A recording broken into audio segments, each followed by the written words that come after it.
Thank you for calling the Plastic Posse podcast. We aren't here right now, but go ahead and leave your message and we will get back to you soon. Hey, Santiago, it's your old friend Jethro Billings up here in Montana. Sorry it's so late. I was just thinking about you guys, and I just wanted to reach out and congratulate you about the Plastic People podcast on episode 100. You guys have had some wonderful moments and fantastic interviews over the years, and I know Miss Billings is tired of me talking about my friends Juan Marzetti and CJ Baller and Johnson Tyler, Greg Blueberry, and Dan Flash, the snake guy. But I just get so happy every time there's a new episode because it takes my mind off the stressors in life, such as rogue bovine entities and losing photo etch in the living room carpet, as it were. I know you can't see it, but I'm holding up a cold Miller Lite in celebratory gesture. Hold on, I'm spilling all over myself. Hold on. And a celebratory gesture waiting to see what the next 100 episodes brings. I love you, Santiago. You tell them boys I said hey.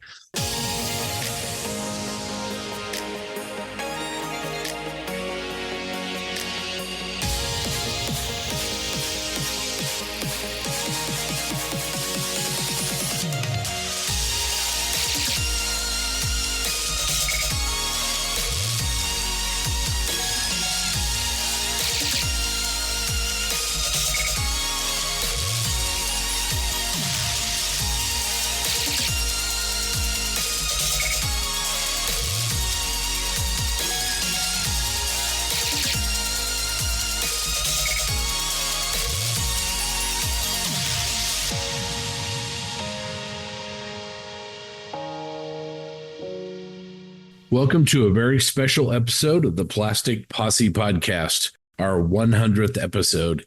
Thanks a lot for listening in and inviting us to hang out with you at your bench or as you exercise or drive to a model show. The six of us are joined today by two great friends who have really contributed to the posse. First, the Honorable Mr. Jim Bates. Jim, thank you for being here again in the official Jim Bates guest seat once again. Thanks for having me. Happy 100. Secondly, we are also joined by Mr. Rick Lawler. Rick, we have interviewed you. You've sat in with us on the podcast several times. We've worked shows and seminars together. We've done buddy builds. Aren't you getting tired of us yet? Yeah, quite frankly, yes. But happy 100 nonetheless. All right. Well, first of all, what do you guys think? Let's start with Doug and TJ, fellow kind of old timers, but 100 episodes, man. What do you guys think? This is 4 years we've been doing this, Doug? 4 years, and I still kind of marvel at what's happened since that August day. I was back on my retaining wall digging some holes for plants, and Scott calls and says, "Do you want to do this?" It still blows me away that where we've come. This is amazing. Well, we've certainly got a great community that's kind of built up around this podcast, and that's pretty awesome. TJ, what do you think? 4 years, man. Yeah, it's pretty crazy when I think about it. It seems like not to be what's a cliche, but it's like, oh, it just feels like yesterday. But it really does. I don't know. I was thinking about it today at work. I was like, man, it's like 100 episodes. Holy crap. It's a lot. It's a lot of one thing. I'm trying to think of like how many TV shows I've watched that have had 100 episodes, and there's not many, but let alone a bunch of nerds sitting around talking about scale models. It's pretty impressive.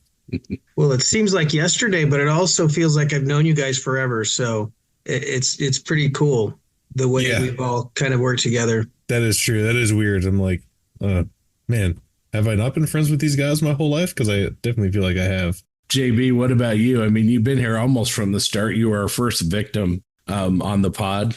Yeah, it's pretty wild. The journey, I'm happy to say I was a part of the first episode, and even happier to say that y'all brought me on. I'll be honest, I don't even know what episode I came on full time, but it's been a lot of fun ever since. I think one thing, our listeners can see the evolution of the show, evolution of ourselves, little personal insight into all of us, because I think we've shared those stories. So it's just been a lot of fun along the way, and I look forward to another 100 and the next 1,000 people we meet. So it's just been a wild ride. It's been fun. That's well said. I feel like it was episode 13 when you joined. It was somewhere around there, I think. That was a long damn time ago. I think it was sometime around there. I'd have to go back and look, but I feel like it was like early teens. I still remember the first episode because I recorded it in my basement that basically had no sound dampening, and I probably sounded like I was in an aircraft hangar. But yeah, it was. Yeah, I still remember it to this day. I remember the message Scott reached out to me. I was like, "Who the hell is this loser?" And I guess I'll go on with him. And here we are, best friends. Like what, 3-4 years later? I think it was it was kind of during the midst of COVID and coming out of COVID. And that forged our friendship. And the Vegas Nats was the first time we all met in person. And since then, it's been fun. Yeah, it's been a blast. We've met so many people. Jensen, when did we draft you and bring you on board? Well, I remember before the Triple P, I don't know who remembers this now, but I used to my own scale model podcast, the Scale Model Shed. A few people might remember that one. I think we only got around 6 or 7 episodes and it got nuked. Then I noticed the Triple P comes along. I listened to that a few times, and I had the audacity one time that a question was put to the crew like, hey, like some younger modelers. And I was just like, I'm going to message these guys. They can talk to me. Back when I was young. I'm an old man now. My forehead's grown. My hairline's receded. But yeah, I was just like, maybe they would like to hear my perspective, and got me on for an interview. That was really fun. And then for some reason, you decided you wanted to hear my voice a bit more, and you're like, would you like to join permanently? And yeah, it were great. I remember before you had me on, I was busy at work putting beans on a shelf, and you all video called me from Las Vegas Nats, and that made me incredibly jealous. But yeah, and then you all brought me on, and lo and behold, you've been stuck with me ever since. Yeah, I think we'll talk about this a little bit later, but man, that first time when you were able to come over and get together with us, that was great. That was really good. And then Mr. Bayberry, that was after Commies, right? That we brought you on. Yeah, I think it was. Yeah, I can't remember what episode it was, but I remember coming out. It was during COVID, but I was supposed to go to a show up in somewhere up in San Francisco area. Last minute, it was canceled. I was talking to you, and you said, "Why don't you come out?" And I said, "Oh, what the hell?" So I went and bought a plane ticket. The next day, I was on a plane, and I flew to Commies Fest, and that's kind of how I got to know. Me and TJ did an interview with Link. That's one of the early things I remember. I remember at Nationals in Vegas, I met Doug for the very first time, and I wasn't on the podcast. I remember because you were sitting next to Steve Munsell and the Value Gear, and we were talking. And I knew JB from Nationals in 2018 in Phoenix, but that was when I kind of busted my way into the group, I guess. But yeah, I think it was. I can't remember what episode it was, but yeah, it's been a fun time. It's been crazy, really, really kind of crazy. Jim, what about you? When did we start leaning on you all the time and making you come on with us?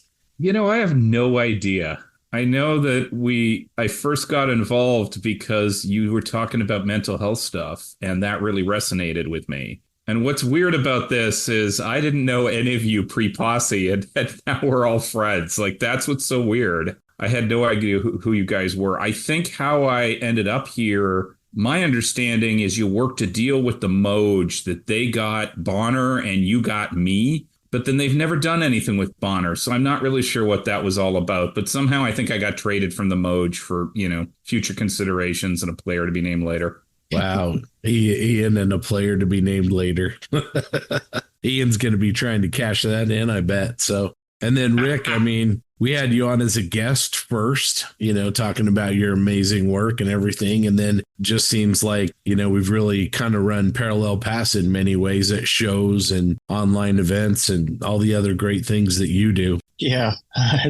I don't know what episode it was either. It was further into it. So I don't know what episode number, but I remember being asked to join in as a guest, and you guys were doing the interview. And quite frankly, I had no idea who you guys were. I think I might have listened to the podcast a couple times, perhaps. I do remember going back and looking at some of the podcasts just to get a kind of a feel of what you guys were up to and how it might go. And I had no idea what to do or what to say. But yeah, you're right. Kind of like what Jim said, going from 0 to 60 in terms of making friends, and kind of our lives have kind of run in parallel paths and intertwined over now for the last at least 3 years, I guess. So it's been really good.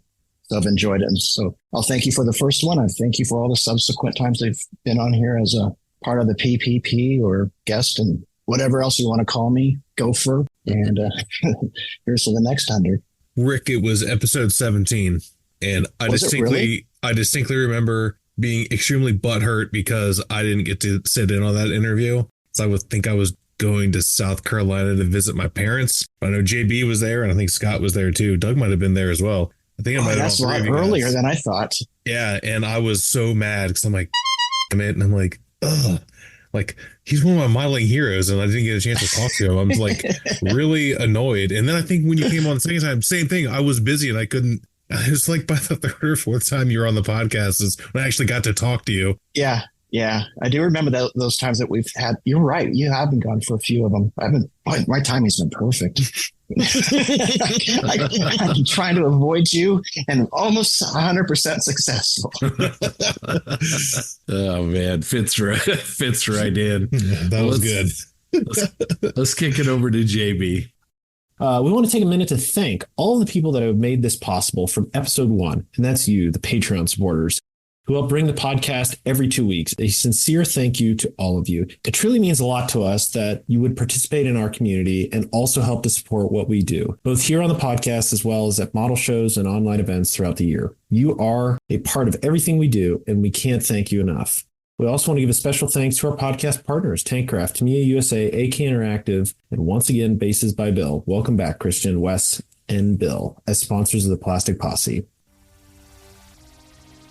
Displaying a model on a base is a great way to showcase a build and have it stand out, whether on the show table or just on your shelves at home. If you find yourself in need of a display base worthy of your models, Bases by Bill has the solution for you. Their quality bases are a perfect way to display and enhance any special model you have. From US and Japanese carrier decks to custom-sized cherry hardwood bases, Bases by Bill display bases are available for any type of model and for any size. Bases by Bill is now a US reseller for one-man army high-definition laser cut painting masks, which bring incredible detail to your model without the tedium of using scores of decals. And right now, all one-man army orders include free shipping. Check out their website at basesbybill.com to see all of their fine modeling related products. Bases by Bill for all your model display needs. These great companies make fantastic products, and we're proud to be associated with them. Their support is not only with the podcast, but the special events we host, like the 48 and 48 Model for Heroes events, and also other mini events as well throughout the year. Let's go over to TJ for some Posse memories. So we started this podcast back in August of 2020. And during the last 4 years, we've interviewed like literally dozens of guests. We've hosted roundtables, participated in group builds for both fun and, the B, and as well as supporting charitable causes, and had a great time doing it. And I want to go around the room and kind of ask everyone to share a favorite memory for the last 4 years. And you have to pick a real memory. Don't do the cheap thing and be like, oh, it's been all of it. No, you got to pick a thing. Please pick a thing. I'm calling myself out because I wanted to be like, oh, it's all of it. But no, I'm last on this list, so I get to think about it longer than everyone else. So I'm going to start with you, Rick. Oh, thank you. I guess I'm Mr. Number 17. Get to go first. I think I'm going to cheat, though. Different than what you think, though. Not all of them, but I have like multiples that kind of stick out in my mind when I first read through this. The first thing is, this is one of the issues I have every time is plugging into these chats as they go on to get started to see if you guys can actually hear me and see me. It's a stressor. And it happens every time. You'd think I'd be better at it by now, but I'm not. So it's always kind of like this little celebration dance that I do once I get the thumbs up from Scott or whoever is kind of running the control board at that particular time. In terms of kind of a couple of specifics, I have totally enjoyed being on the podcast and getting to know and meet you guys. One of the cool things is as we record these, as you guys all know, and people who've been on before and others probably suspect, is that we have video going on at the same time. So we are looking at each other. So again, I didn't know anybody before I got started with coming on here. And so at least I had some names and faces, at least virtually, that were all became part of my family here, my modeling family. And then over the course of time, we have our discussions offline, online, at shows and stuff. And I think I mentioned it. I can't remember if it was overtly or during the podcast or something like that, but I started talking about people that I admire. And one of them was the Sam Dwyer, who I'd worked with for years and years and years and years and years, but we had never met or even talked to each other. And so the PPP arranged a dual interview that had both myself and Sam on. So here we are kind of meeting each other virtually and talking for the very first time on air. And that was a big thrill for me. I really appreciate you guys setting that up. And then finally, this kind of close by this is when's the first time I did get to meet all you folks, or a majority of you guys, was up in Seattle. And you gave me one of the PPP coins at that point. And I still have the coin. No store in town will take it, but someday it'll be worth something. I don't know if I'd hold my breath, Rick. So that's my cheating. So I took 3 things off the board. So I'm trying to kind of get to TJ there. He's going to have to think something hard. Doug, what about you? Well, I would go back to episode 1. I knew we were going to be interviewing JB. Honestly, did we ever talk before that, TJ? Did we ever do like a face-to-face, the 3 of us, before we recorded, or was that the first time I'd met you too? I think we had talked a few times, but we didn't do video back then. So right. I think it was just strictly voice. Yeah, phone calls. So I had been Facebook stalking JB because I didn't know JB. I knew I'd heard his name. I'd seen some of his work, but I'd never actually, I didn't know anything about him. And what sticks out of my mind is he had just posted that day a beautiful tomahawk steak that he had put on Facebook. And so I had to talk to him about the grilling thing, the smoking and all that. Didn't know that one of these days he was going to be making, he was going to be smoking meats for the rest of us. So that was pretty cool. But the reaction we got from people right off the beginning, if it's all right, I want to jump into a piece of feedback we got this week that was regarding our 100th episode, but it was from a friend of ours, Jamie Stokes. He wanted to talk about what the Triple P means to him. And this means a lot to me because we didn't know what was going to happen. We didn't know the friends we were going to make. And so if it's all right with y'all, I want to share this. He said, "What does the Triple P mean to me? I'm going back to the time of the COVID pandemic when trying to remain connected to other hobbyists was harder than usual. At the time, I was secretary and then president of the local model club. In amongst all of the uncertainty, fear, and confusion, tuning in and hearing Scott and team, plus a few other podcasts, helped me find courage and to help navigate my club through those times. The Triple P has evolved, connected me to a few more modelers online. What really makes the Triple P stand out is how it's been welcoming and supportive of all modelers, wherever the modeler skills and interests happen to be. That welcome everyone, be nice to each other remains the DNA of the posse. Rather than put a model and techniques first, it's the posse as modeler first. Remember, without the modeler, nothing in this hobby happens. It'll be an eye blink before the 100th episode has dropped. So before that hits, thanks to the hosts, and thanks to the posse. And from down under, I guess this is a down under thing. They don't yeehaw. They say coo-wee. Am I getting that right? Somebody tell me if I did that wrong. I'll get it again another episode. I have no clue, but that does sound like something an Australian would do. Sounds kind of Aussie. Anyway, thanks, Jamie. And that's just an example of what happened 4 years ago that still resonates with me. And I'm just excited to be part of it. Thank you, all you guys, for your support. That was really good, Doug. I like that. I'm going to go over to JB. Since we're not allowed to repeat, Jensen's going to talk about what I would have liked to talk about. No, but you can repeat. That's fine. It's just no. you can't do the cheap thing and be like, oh, it's been all of it. It's got to be specific things. But I think a lot of us share a lot of the same favorite things.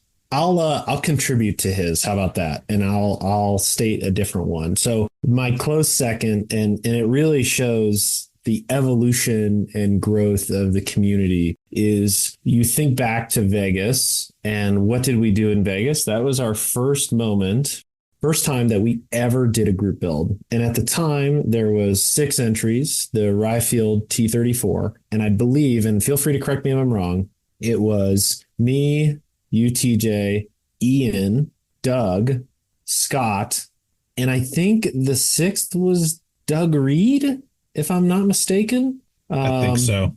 And I'll have to post a picture of it, but I only note that because we had 6 entries. It was very nonchalant, I guess you could say. And what it has spawned is a group build community that, I'll just be honest, it's best out there. No bones about it. Like the Sherman display that was made in Omaha was the pinnacle of group displays that I think an IPMS Nationals has ever seen, that a show has ever seen. And I know that's a really bold statement, but I am going to support it with, facts. I hate to say it. I don't know the first fact of how many people were there, but I can guarantee you, in terms of the diversity of individuals, there were more folks from across the United States and the world that participated in that. And that's really why it was special to me and really shows the nature of the community that we've built. You got people like Hendrik, Peter, Joel, all from across the literal ocean, shipping their work in custom-made boxes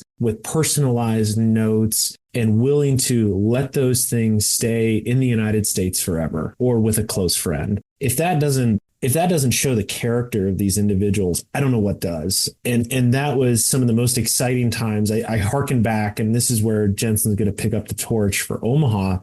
Those moments leading up to the show, and a package would arrive at my house, and I would do a live session to debut it. And I remember some of them stick out the most was like Peter Fidlowski's shows up in a cardboard box, nondescript. I'm like, okay, let's see what's in it. And I open it up, and it's this like custom made black ammo box looking thing. I'm like, okay, this is serious. Like someone has spent a significant amount of money and a significant amount of time to contribute to this group build activity. And that's even before I opened the box. And then I remember sitting in my basement and opening the box, and you slide it out, and it's like, holy shit, like this is a damn good model. And the same could be said for Hendrik as well. His M4A1 was fantastic. The same could be said for everyone that submitted. One of the ones that's really unfortunate, and I still have it. I still have it in the basement, and we received it at the show. We opened it at the show. We have a live session. I have the recording somewhere, and we pull it out of the box, and it's from Jewel Middleton, and it's a Sherman Crab. And bless his heart, but that thing exploded on the way to Nationals, and it's super unfortunate. And like, at the time, like I'm just chuckling a little bit now because it was so wild. Like it shows up, we're so excited, and there's this massive disappointment of no blame to him. It's the Postal Service. But I want to say I remain committed. I told him at the time that it'll return to its former glory at some point, and I'm proud to say it's still in the basement. It still is in the box it was shipped in. It's just waiting for the moment where I have some time and some fortitude to rebuild it. And then I want to bring it back to the UK for Telford, and hopefully we can exchange there. But going back to that singular moment, parentheses, INTS, is the Vegas group build that has set off, really a reoccurring activity. I think, and what you'll see is the group build is transformed. Not only do we support the shows, and sometimes we don't, and that's okay. When we don't, you can still find it online, whether it's a 48 and 48, a specific kit. We're still there. We still have a great community, and I love it for that. And we all share that passion.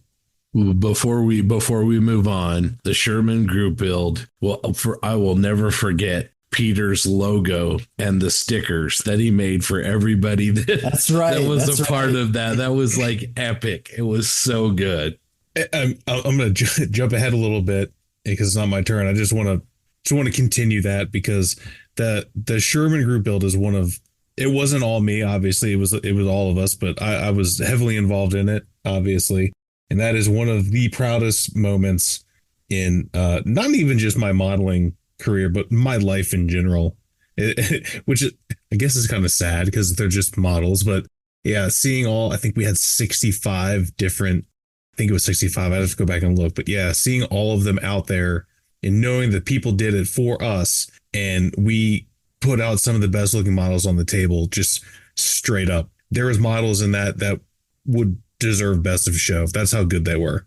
Like Dan Brooker's hypothetical Sherman that he built. That thing is gorgeous. And yeah, I apologize for missing that. That was a huge one. That's on me, Dan. Thank you. Yeah. How could I forget that? That was epic as well. And almost in a way, it getting shafted by the judges there makes it even better, I think. That might have been one of the first catalysts where I noticed people are like, maybe there's something not right here.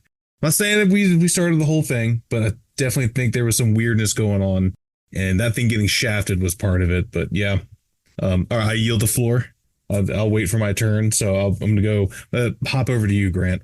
I'm gonna say that's all. You guys have all said some great things. The Sherman build was fantastic. That still is just a thing. But I'm gonna say this last year's auction for Models for Heroes and the 48 and 48 build, that was unbelievable. Really, it was watching the community come together and support an organization is just, it wasn't all just us. There was other podcasts there and everything, but what everybody did, not only the build, but the auction itself, the amount of money that was raised was phenomenal.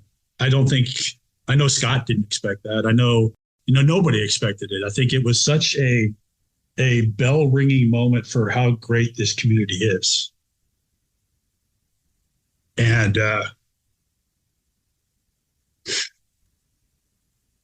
yeah, then that's well said. I mean, you had people in the community. I mean, Matt Schaefer, Joe Porche, Mark Bradley, you can just go on and on and on. But I mean, people stepped it up. And I mean, it was crazy, like Crazy Loca and all these guys. It was just, it was great. It's all good, man. It was I agree. It was awesome. And that's a great cause. And I think that the fact that every year it gets bigger speaks to our community and the quality of the people that listen and hang out with us. And, just like you said, Grant, to raise that kind of money and make the difference in people's lives through this hobby. I mean, how cool is that? Right. So, yeah, that's mine. Nah, that's good stuff, Grant. I'm gonna jump back to Jensen because apparently I skipped over him, but he deserves it because he's a so. I'm completely used to being forgotten by you. So yeah, as JB said, I'd have to go with, I say Omaha because that's kind of the not cause of it, but that's the reason I traveled over. But it was much more than the Nats show that was in Omaha. It was a lot more than just that show. That was a first for many things. That was my first time flying to the US and just being over there. First time TSA smashed up anything that belonged to me. Yeah, it was first time meeting all you guys, which it's weird. Like people online and like them, you get to be friends with them, spend a lot of time with them. But then when you meet them in person, it's like, whoa, you're a real human thing. That's crazy. And what I loved about it as well is like there was no awkwardness. And I know I say that a lot about, you meet friends online when you meet them in person. It's just like, it's because you do get to know each other on a really personal level. And I remember like first time meeting TJ, walking through the airport, he just gives me a massive hug. It's like, never met you, but yeah. And my mum's like, oh, who's that guy? He's really cool, leaning on that post. I was like, yeah, that's TJ, that. Yeah, and then doing all the things in Virginia, then 2 days later flying out and meeting JV and heading up to the mountains to meet everyone else. It was like, for me, like that was my first trip to the US. I don't want to always say the first time's the best time, but like Texas was good last year, but in my head, I always think back to the first time. It was like the perfect trip. We spent like a week doing everything, like a billion museums, bookshops, barbecues. It was just perfect. And we could have not done the Nats show and it would have still been a perfect trip. And then, the 8-hour drive to Omaha with TJ, JB, the Sam Dwyer, and just a car packed with stuff. That 8 hour felt like 8 minutes. It was one of those trips that just flew by, and just getting to meet all these amazing people and experience all this amazing stuff. And it's like, this all happened because of Plastic Models and the podcast that I happen to be involved in. It's crazy. Like no other hobby, I think, would have got me to travel across the world and do things like this. Like traveled halfway across the planet, meet all of you, attend a model show. But that was a catalyst for other things. Like then I'm traveling to more local shows, like one in Eindhoven. That's an hour away. I've never been to that if it weren't for you lot. And even connecting with people who are in my own country was, again, because of this podcast. It's crazy. It opened up a network of a lot of things. And I'll always be forever grateful for what the podcasting community has given me. That 8 hour car drive flew by like Scott did to Steve on the highway. Yeah, that's right. Scott, we're supposed to go west. Oh, really? I'm going to continue north until the last moment. And then poor Steve Munsell scatters his value gear all across I-80 trying to make the merge and decides to go to Breckenridge instead. Just so many great memories. I'll never forget in Breckenridge. Jensen is just eyes wide open, and then we get on the lift, and we're in the cars, and Jensen's doing his Spider-Man impression. He's got legs and arms, splayed against all four walls of the car, as we're going up, and just, like Jensen said, we could have not gone to the show. We had so much fun. It was great. I want to add one more thing in there. I will never forget Jensen standing in line at the Edward booth with a literal stack of Wildcats, and looking at us and going, "Oh, they're only taking cash." Oh yeah, that was a nightmare. I would have had 2 stacks if it weren't for that. I know.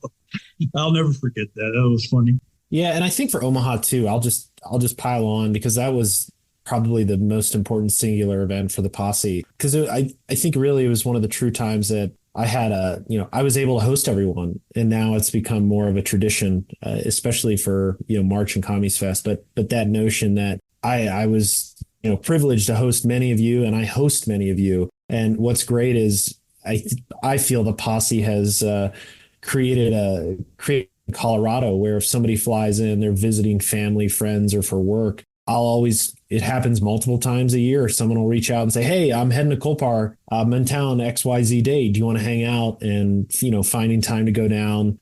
Stephen Lee's a great example, coming into town and being able to catch dinner at Korean barbecue and then going over to Colpar. So I think for that moment of Omaha, it was again opening up my house. That's essentially, Plastic Posse HQ. I'll say HQ1, and then obviously all of our houses are another HQ. But it's just been great, and there's no complaints. And again, there's an open invitation to every listener. I've had the privilege. I think I've probably hosted 100 different modelers at my house in some capacity, whether it's spending the night, coming over for barbecue. Apparently, chicken parm is a new fan favorite for guests, so we'll add that to the menu. But yeah, in all seriousness, if you're in and around the Denver metropolitan area, please reach out. I'm happy to meet up and happy to share the love and joy of this wonderful hobby.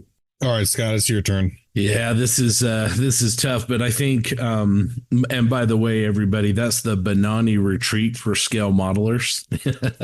I think I'm going to go to Vegas, and I think Vegas was, the podcast started, and I think we wanted to right out of the gate. We wanted to sort of replicate, that feeling of brick and mortar shops back in the day when every town of any size had a great little hobby shop, and just that feeling of going down and hanging with your buddies. And that's really what we wanted to do. But the posse certainly evolved, and Vegas was the time when we all got together and met each other, for the first time. And also, I think it was the first time when we just sort of started realizing that these shows, the power of the social part of these shows was going to be amazing. Shaking hands with people that, you know them online, but you've never met them in person, and meeting new people. That's where I met Martin Drayton, who lives 50 miles away from me. I'd never met him before. And, all of us getting to sit down and have meals together and just kind of celebrate the hobby in a social sense. For me, that really, Vegas really opened a lot of doors, helping Joe and his team, with the show. They were doing it in the middle, the tail end of COVID, and they were a little bit overwhelmed, and, we all kind of jumped in and lent a hand, and, just all of it. It was just, to me, it was a really, really important event for the posse. And I think really kind of helped us evolve and, has led to bigger and better things. Jimothy, what was yours? Well, before we get into this, I have a question. Do I have to talk about events that I edited you out in my head, or can I include events that I actually remember you being there? You can do both. That's fine. I'll allow it. Both. I'll allow both. There's a couple, the first one I want to joke about is the first time we went to Colorado Springs and I almost got arrested for accosting a certain Brewster Corsair. I would also add, I got this crazy idea to do a live stream for Canadian content one night, and Scott and Doug joined me and Robbie and Chris Wallace and Lufty, and we had model night in Canada. But honestly, I think the one that sticks in my head is the first time you guys came out for the show here in Seattle, and we met up at Easy Street, and they put us up on the overlooking roof, and we just had a great meal sitting in Easy Street. And I think that's the one I remember the most. And then there was that whole Omaha trip where I wish TJ had come and joined us, like I don't know why he wasn't there that time. Okay. Yeah, that was good. All right. It's my turn. And I'm going to be cheeky and say all of it with a caveat. I have a specific thing that for each person here, and I'm going to go ahead and do all of those right now. And I'm going to start with Scott and Doug. You guys kind of get lumped in together because obviously my favorite memory of the three of us is the first time we did the podcast. The first time we talked, I was sitting in my bedroom. I was on my bed on speakerphone. My wife's like, "Who the hell are you talking to?" I'm like, "Well, I'm talking to this guy I met on the internet named Scott, and then his friend Doug, who I don't know, but he sounds pretty cool." And she's like, "Oh, okay," and then walked away. That because I it's not that I was skeptical when you reached out to me, but I was just like, okay, sure. And then we talked. I'm like, holy shit, like this might have legs, right? Like this could be something. I'm like, okay. And then I saw it like start to form in my head. So there's that. And then my favorite memory involving JB is he had been, I'm talking about him like he's not right here. You had been on the podcast as a guest. And I think after the interview, I don't know if you told me when we were still talking or you reached out to me afterwards, because I was awestruck, which I know I've told you more than once to try to embarrass you, but you were a hero of mine, modeling hero of mine before. Like I really looked up to you. And then like right after that, I think you messaged me and it was like, "Hey, they asked me to do this freaking online judging for RightCon because they're not having the show this year. Can you help me out?" I'm like, "Oh, can I? Okay, I'll do whatever you want, JP. Please." And then I got to know you, and getting to know you, I'm like, oh, this guy rules. And I'm like, this is awesome. And holy there's so much more to all of this that I was not aware of. And I was like, oh, like the curtain was lifted. I'm like, this is scale modeling. I had no idea. And that's one of those things. If you know, and I'll just leave it at that. Yeah, that was just like that's amazing. Now, of course, Jensen, you know what I'm going to say because I say it all the time because it's hilarious. But dude, they're not going to leave us. That is my absolute favorite memory. And I'm sure most people have heard that story. But it was when we were on the way to JB's before Omaha. I live in Purcellville, Virginia. It is like 35 to 40 minutes away from Washington Dulles International Airport. That's the closest international airport to my house and the busiest airport in the area. We had the very first flight on United that morning. It's a United hub, so there's a million United flights. We had the first one from Dulles to Denver. I'm like, we should take the first one so we can get there early and maximize our time with JB and everybody. And you were so nervous about missing the flight. And you hounded me like a little child having an anxiety attack. And I'm like, dude, we'll be fine. And you were like, oh, we should wake up at like 2:30 in the morning. I'm like, dude, the plane doesn't leave until like 5:45. We'll be all right. And you fretted all the way to the airport. We got to the gate and the plane was gone. And I felt like the biggest dip in the world. So I've never missed an airplane ever in my life other than the airline's fault, right? Like I had never missed an airplane ever. I pride myself on my punctuality. I am never late for anything. And that gate agent was like, oh no, honey, that plane is gone. It's like, oh my God, I can't believe this. I'm so embarrassed. And then I felt sorry for poor Jensen because you would have thought someone slapped him in the face. He was just like, didn't even know how to react. And it was like the funniest shit in the world. I got to jump in here because your suffering was my happiness at that moment, because I had stayed up till about 1 or 2 in the morning, cleaning the house, getting everything ready. And I am dead ass tired, and y'all were supposed to land at like 7:30 or something ridiculous. Yeah, it was early. It was early. So I was like, I got to wake up at 5 or something and pick these people up. I remember my wife wasn't home, but I remember setting the alarm for an egregious time. And I wake up and I roll over and I open up the group chat and it's just like, we missed our flight. And when I saw that, I was like, I'm going back to bed. It's going to be easily another hour or two. So I think I'm just like, I'll set it for 7:30 or something. So I just changed my alarm probably 2 or 3 hours and then went back to sleep. And then woke up at that point, still a little tired, but feeling a lot better. And I was like, okay, I'm good now. And then I think I got you around like 9 a.m. We went straight to the mountains. Yeah. I just remember for that. I enjoyed it. the cavalier attitude of the fact he's also the fact he's the night before he's still not packed, and that was stressing me out. And then all morning I'm looking at my watch. He's like, "Well, you stop looking at your watch. They're not going to leave without us." And then as soon as we get there, I'm like, this is awfully quiet for a gate for a plane that's about to leave. Has this flight gone? Oh yeah, it's gone.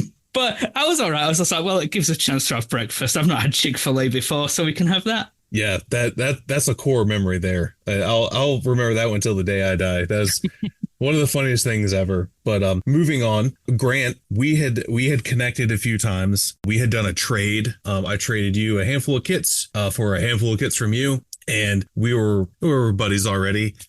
And this was before you were on the podcast, and we were going to interview Link, which I think you might have already mentioned. And I was like, I think Scott was supposed to do it with me. And I think he had to back out, or I think either Scott or someone had to back out like last minute. I'm like, I don't want to talk to him by myself. And I think it might have been Scott's like, why don't you ask Grant? I'm like, oh, that's an awesome idea. Grant likes Mac. Like, that's the perfect person to ask. So like, I feel like it was probably just out of the blue. I'm like, hey man, do you want to interview Lincoln Wright with me? I know you're not actually on our podcast. We're just friends, but do you want to be? And you want to talk to this dude?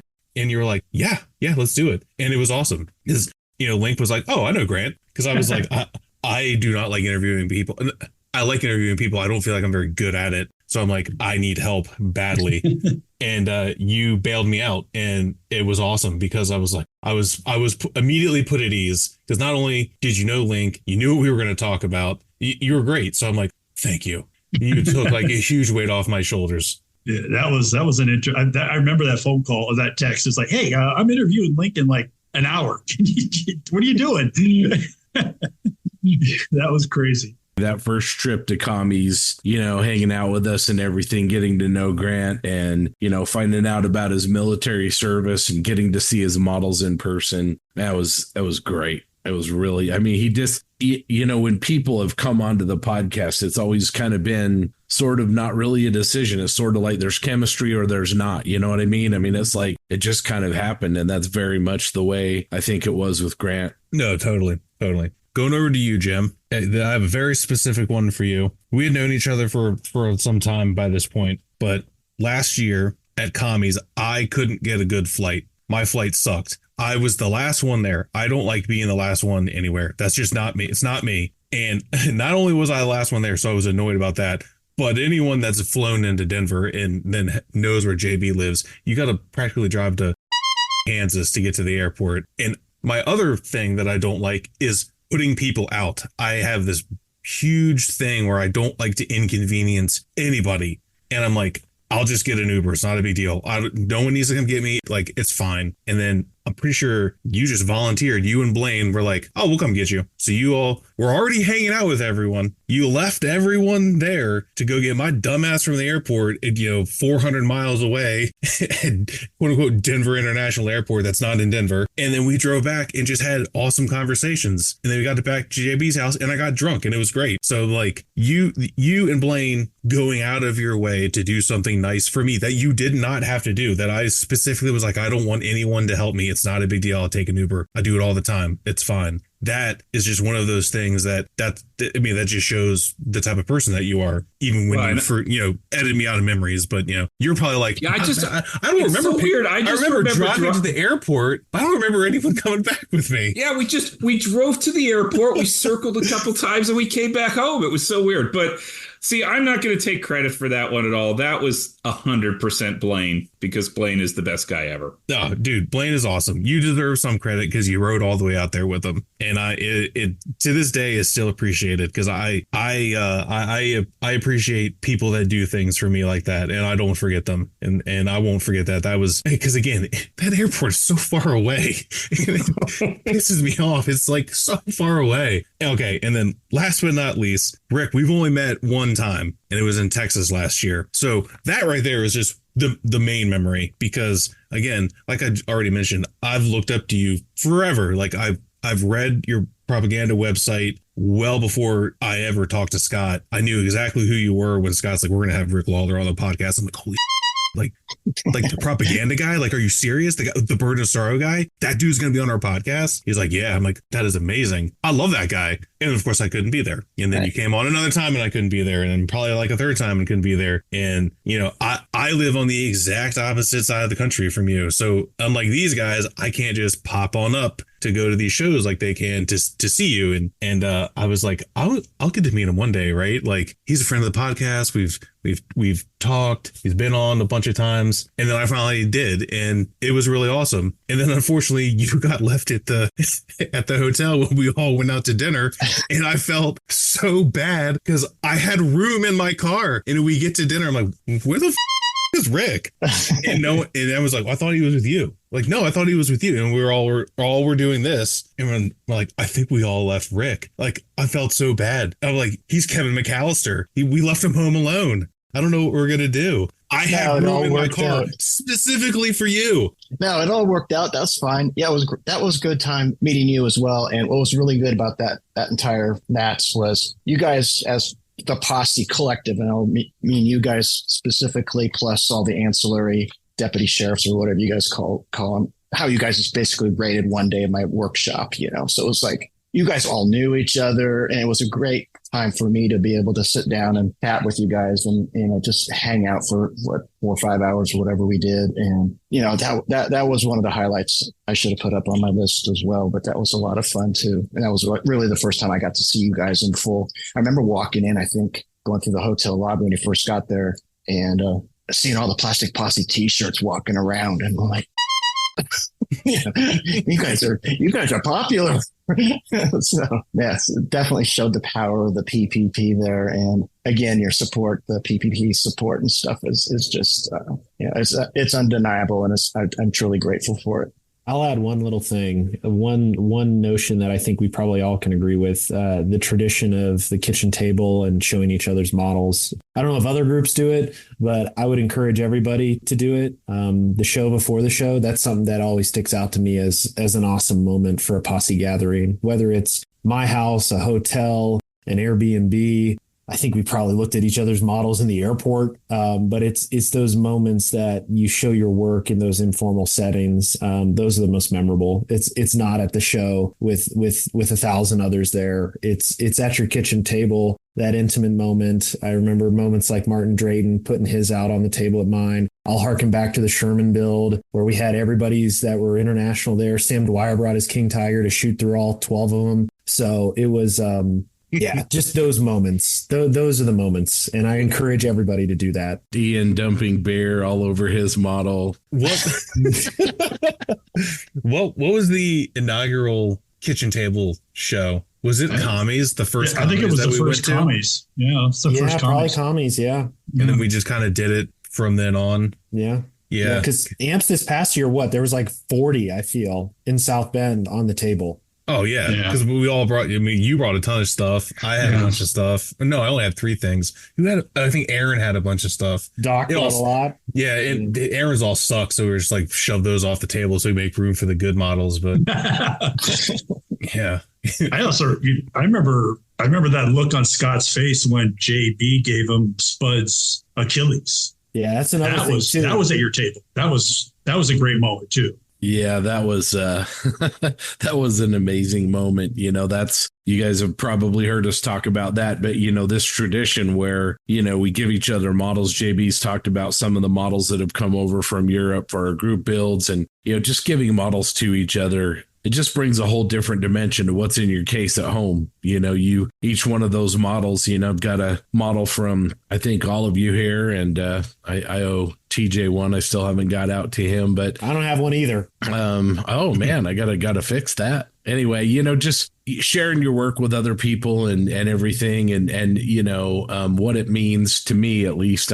You guys know I'm hopelessly sentimental anyway, but it just means a lot, having those models to sit in there in the case instead of old models you built. I've got that A4 Skyhawk that Jensen brought from the UK and gave to me. That model means a lot. And I've got Thanos, and on and on. I've got a Mosquito from Jim, and on and on, and A-Wing from Rick, and I think I've got about half of TJ's old models in there. So yeah, you got a bunch. Yeah. So anyway, that's a great part. And again, something that we encourage other people to do is, share those memories, share those models with other people. I think it's a great tradition. I would like to get one of Aaron's because, one man's trash is another man's treasure. Yeah, you got to set the bar low in your display case. Have that as kind of the introductory model. Yeah, I need that to make all my builds look better. Right. That way, when people come over and are like, "Oh, this is my friend Aaron Cooks. He built this," and then they'll be like,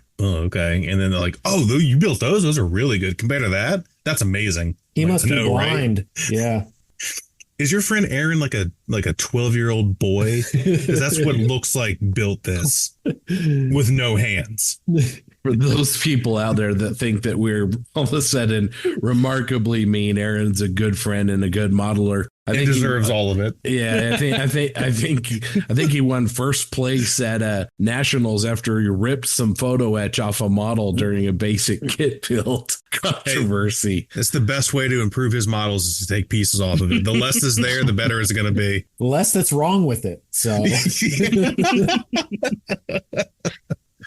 That was a lot of fun talking about our memories and really, going and sharing those experiences that we've had together. And if you've had some of those same memories when you've gone out to shows and you get together with friends, post them to the Plastic Posse page. All right, let's go over to this year's victim for the Moosearoo Cup.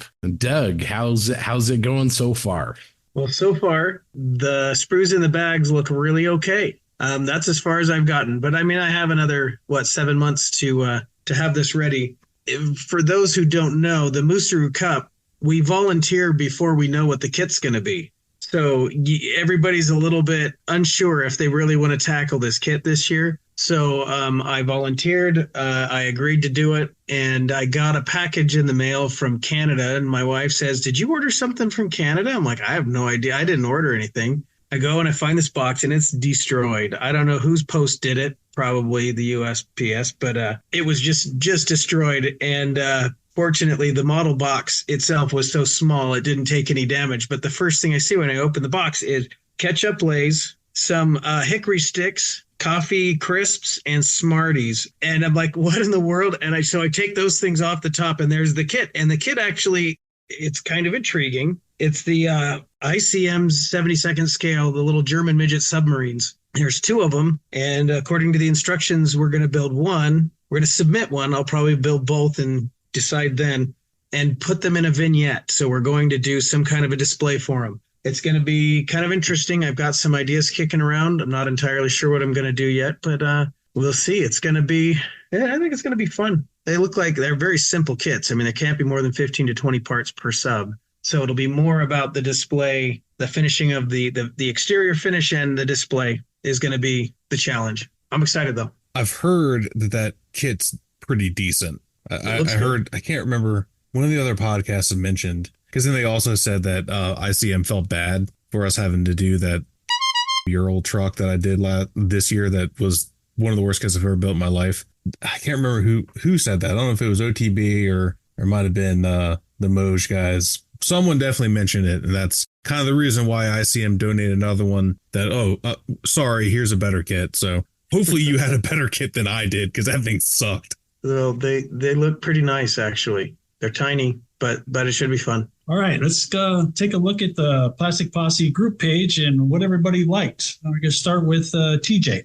All right, I'm gonna pick Rob Riv's Panzer 3A solely because holy shit, it has paint on it. That's all I need to say. Anyone that knows Rob knows he never paints his models, but for some reason, I don't know, maybe it was like opposite day or whatever, he decided to paint his model for a change, and he's actually pretty decent, for a little guy. Yeah, that brown camouflage on that gray tank looks pretty sharp. He did a good job. It looks good. Doug, how about you? Well, since I wasn't here for the last episode, I'm going to throw some love at an airplane today. It's not finished yet, but Zach Pease is doing the SBD Dauntless, and it's beautiful. It's absolutely stunning. The paint finish on it and everything. I can't wait to see where he goes with this. So good job, Zach, and keep it coming. Yeah, it is nice. That is nice. JB, how about yourself? I'll go Pat Nyquist. He's building a Panther right now that's cut up. That's the RFM option, which I don't think I've ever seen somebody build that one that's been slice and dice. So it's coming together really nice. He's got figures. He's got ATAC Zim. I know he started painting some wheels. And a special shout out to him for sending me a roof piece that I need for a build that I'm going to do for SMC. So big shout out to Pat. Really appreciate the community support on that. Yeah, it's really nice. Jensen. So I know a while back this has been mentioned by Zach, but it's Zach, so I'm going to mention it again. Dan Brooker's wheels. He's doing 1/16 Panzer 3 wheels. Just amazing. Like the way he weathers stuff is just really good. But I also want to mention it because he's just started a new YouTube channel, and it's DB Scale Models for Dan Brooker Scale Models. He does a full 23-minute video of the entire process of how he weathers the wheels. It's really good from start to finish. It's like it's okay sometimes seeing like picture step by step, so someone explaining it, but seeing it in real time, the entire process, honestly, amazing, faultless. And he's also got another video on there of weathering and making Tiger One winter washed wheels look like grimy and dirty. He's got 2 videos up so far. They're really good. I can't wait to see more content from him. Scott, how about you? I'm going to go with Cliff Herring with his latest sci-fi or VW microbus build. Just another great build from Cliff. I mean, as usual, the paint work and the finish work is really good, and it's got Easter eggs all over it. I mean, just lots and lots of memories that he kind of explains in the post, but really great build. I kind of like those. I've always liked those VW microbuses for some reason, but he's done a really good job on it. Yeah. Jim. Well, the first thing that jumped out to me was Robin Vandersand had a Serenity 3D print because I have wanted to build Serenity basically since I saw Firefly. And since TJ brought this up, Firefly didn't get to 100 episodes. So we're more successful than one of the greatest TV shows of all time. But as far as an actual in progress, something that's being built, I love Boss Slat's little loader he's working on. That is just so cool. Not something you usually see. Didn't even know there was a kit of it. And I think it's really, really cool. Yeah, it just keeps getting better and better. Yeah, his tracks that go around the road wheels is beautiful. Such a great work. Rick, how about you? Well, I'm going to give a shout out to Graham McNamara. He's got this 100 millimeter Roman soldier from the 4th century, and I know he's trying to get it done. Well, he got it done for a show that's coming up here. It'll be past by the time this drops, I think, but for the weekend. And he got it done, and it looks great. It's got really good balance between all the leather work that's on the uniform, and then the helmet, especially the metal effects on the helmet and things look great in the chainmail. So it's just really well done, really well balanced. And on the backside, he's got a couple different photographs. And on the backside and also on the shield, there's a bunch of hand lettering that he's done. And it looks really, really good, really well done. So shout out for him. Yeah, it is really nice. It is really nice. And I'm going to go with Robert Adams. He did a Revell 125th scale 29 rat rod. I really like that kid. It really looks, it just kind of looks like there's a couple old car groups around here in Southern California that, on the weekends you'll see them. We're driving around. It really reminds me of that. And I like the red color that he used on the actual body frame itself. It just turned out real well. Yeah, I almost chose that one. Did you? Yeah, that was on my juggling list. This one or this one? This one or this one? Yeah, it turned out real nice. All right, Jensen, why don't we talk about some upcoming model shows? Thanks, Grant. So, because of the sheer number of shows that we get information on, it's no longer practical to keep reading the entire calendar of shows for you each episode. But fear not, you can find a complete calendar over on our Plastic Posse podcast Facebook page. And here are just a couple of highlights for upcoming shows just around the corner. So on Saturday, the 14th of September, is the Oregon Mid-Valley Madness show in Albany, Oregon. Check out the Mid-Valley Modelers page on Facebook or contact Doug Reed for more details. Saturday and Sunday, September 14th and 15th at the Duxford Museum in Cambridge. The West Midlands Police Model Club have a cool 24 in 24 hour special build of a Spitfire in honour of Polish squadrons. You can see more details on Facebook at the West Midlands Police Model Club page. You can check out the rest of the model shows and events in the event calendar over on the Plastic Posse Podcast Facebook page. I think I responded to John Everett this morning. You can share those events. You have to go to the actual event or like the events tab. The way Facebook displays, at least on mobile, it will show like the event, but it won't allow, like, it'll show that we posted, but it won't allow anyone else to share it. That's Facebook, the way it's set up with the app. That's not all that stuff is shareable by anyone that follows the page. So just they make you work for it. So if you're listening and you see your show and you want to share it through, our Facebook page, or you just want to share so other friends on your Facebook feed can see it, that's how you do it. It's kind of annoying, but that's Facebook for you. All right. Thanks, TJ. All right. I want to start out with a discussion topic based on some feedback that we received from Teresa from Norway. We've been actually saying his name wrong in previous shows. He clarified that. And this is what he had to say. He said, "Hello, guys. With more and more posts and talks about hashtag SMC Build 2024, I'd like to suggest a discussion topic for your consideration. How do you decide in advance what to take to SMC or other big shows? Is it a specific kit or a specific subject, or simply this is my last build before the show, so this will be my showstopper? Or maybe something just completely different than that. So, and why would you not bring the best build since the last show you went to?" So I think more than anything, just kind of what is everybody's perspective. So let's start with TJ on this. TJ, how do you decide what to bring to SMC or other big shows you go to? I mean, for a big show like that, so for a big national show in the United States, I try to bring stuff that I haven't brought before. I'll bring old stuff if it hasn't been to a show. I'm gonna bring it. I'm not one of these people that's like, "Oh, I didn't build this year, so I can't bring it." Okay, that's just not me. Obviously, if it's one there, I'm not one of those people, because most shows that's against the rules, and some people, even when it is against the show rules, they do it anyways, and that's kind of wrong. So that's how I pick. Now for SMC, this year I've been working on something specifically to bring it. Last year I brought what I thought was my best work that I had in my possession, because I had given some stuff away, and it did well there, so I was excited about it. So now I've kind of, I don't know, it might have been JB that was like, "Oh, we should do like SMC builds." It's like, let's give it 100% and not phone it in, and do the best that we can do. Because I got a bronze in Masters last year, and I'm like, okay, cool. I want to do better than that. I want to get at least a silver. And to do that, I'm pushing myself. Of course, I haven't started painting it yet, but it's built. I push myself on the build, and I'll push myself on the paint and the finish. And that's how I decide. Hopefully it works out the way that I see it in my mind. That I guess remains to be seen.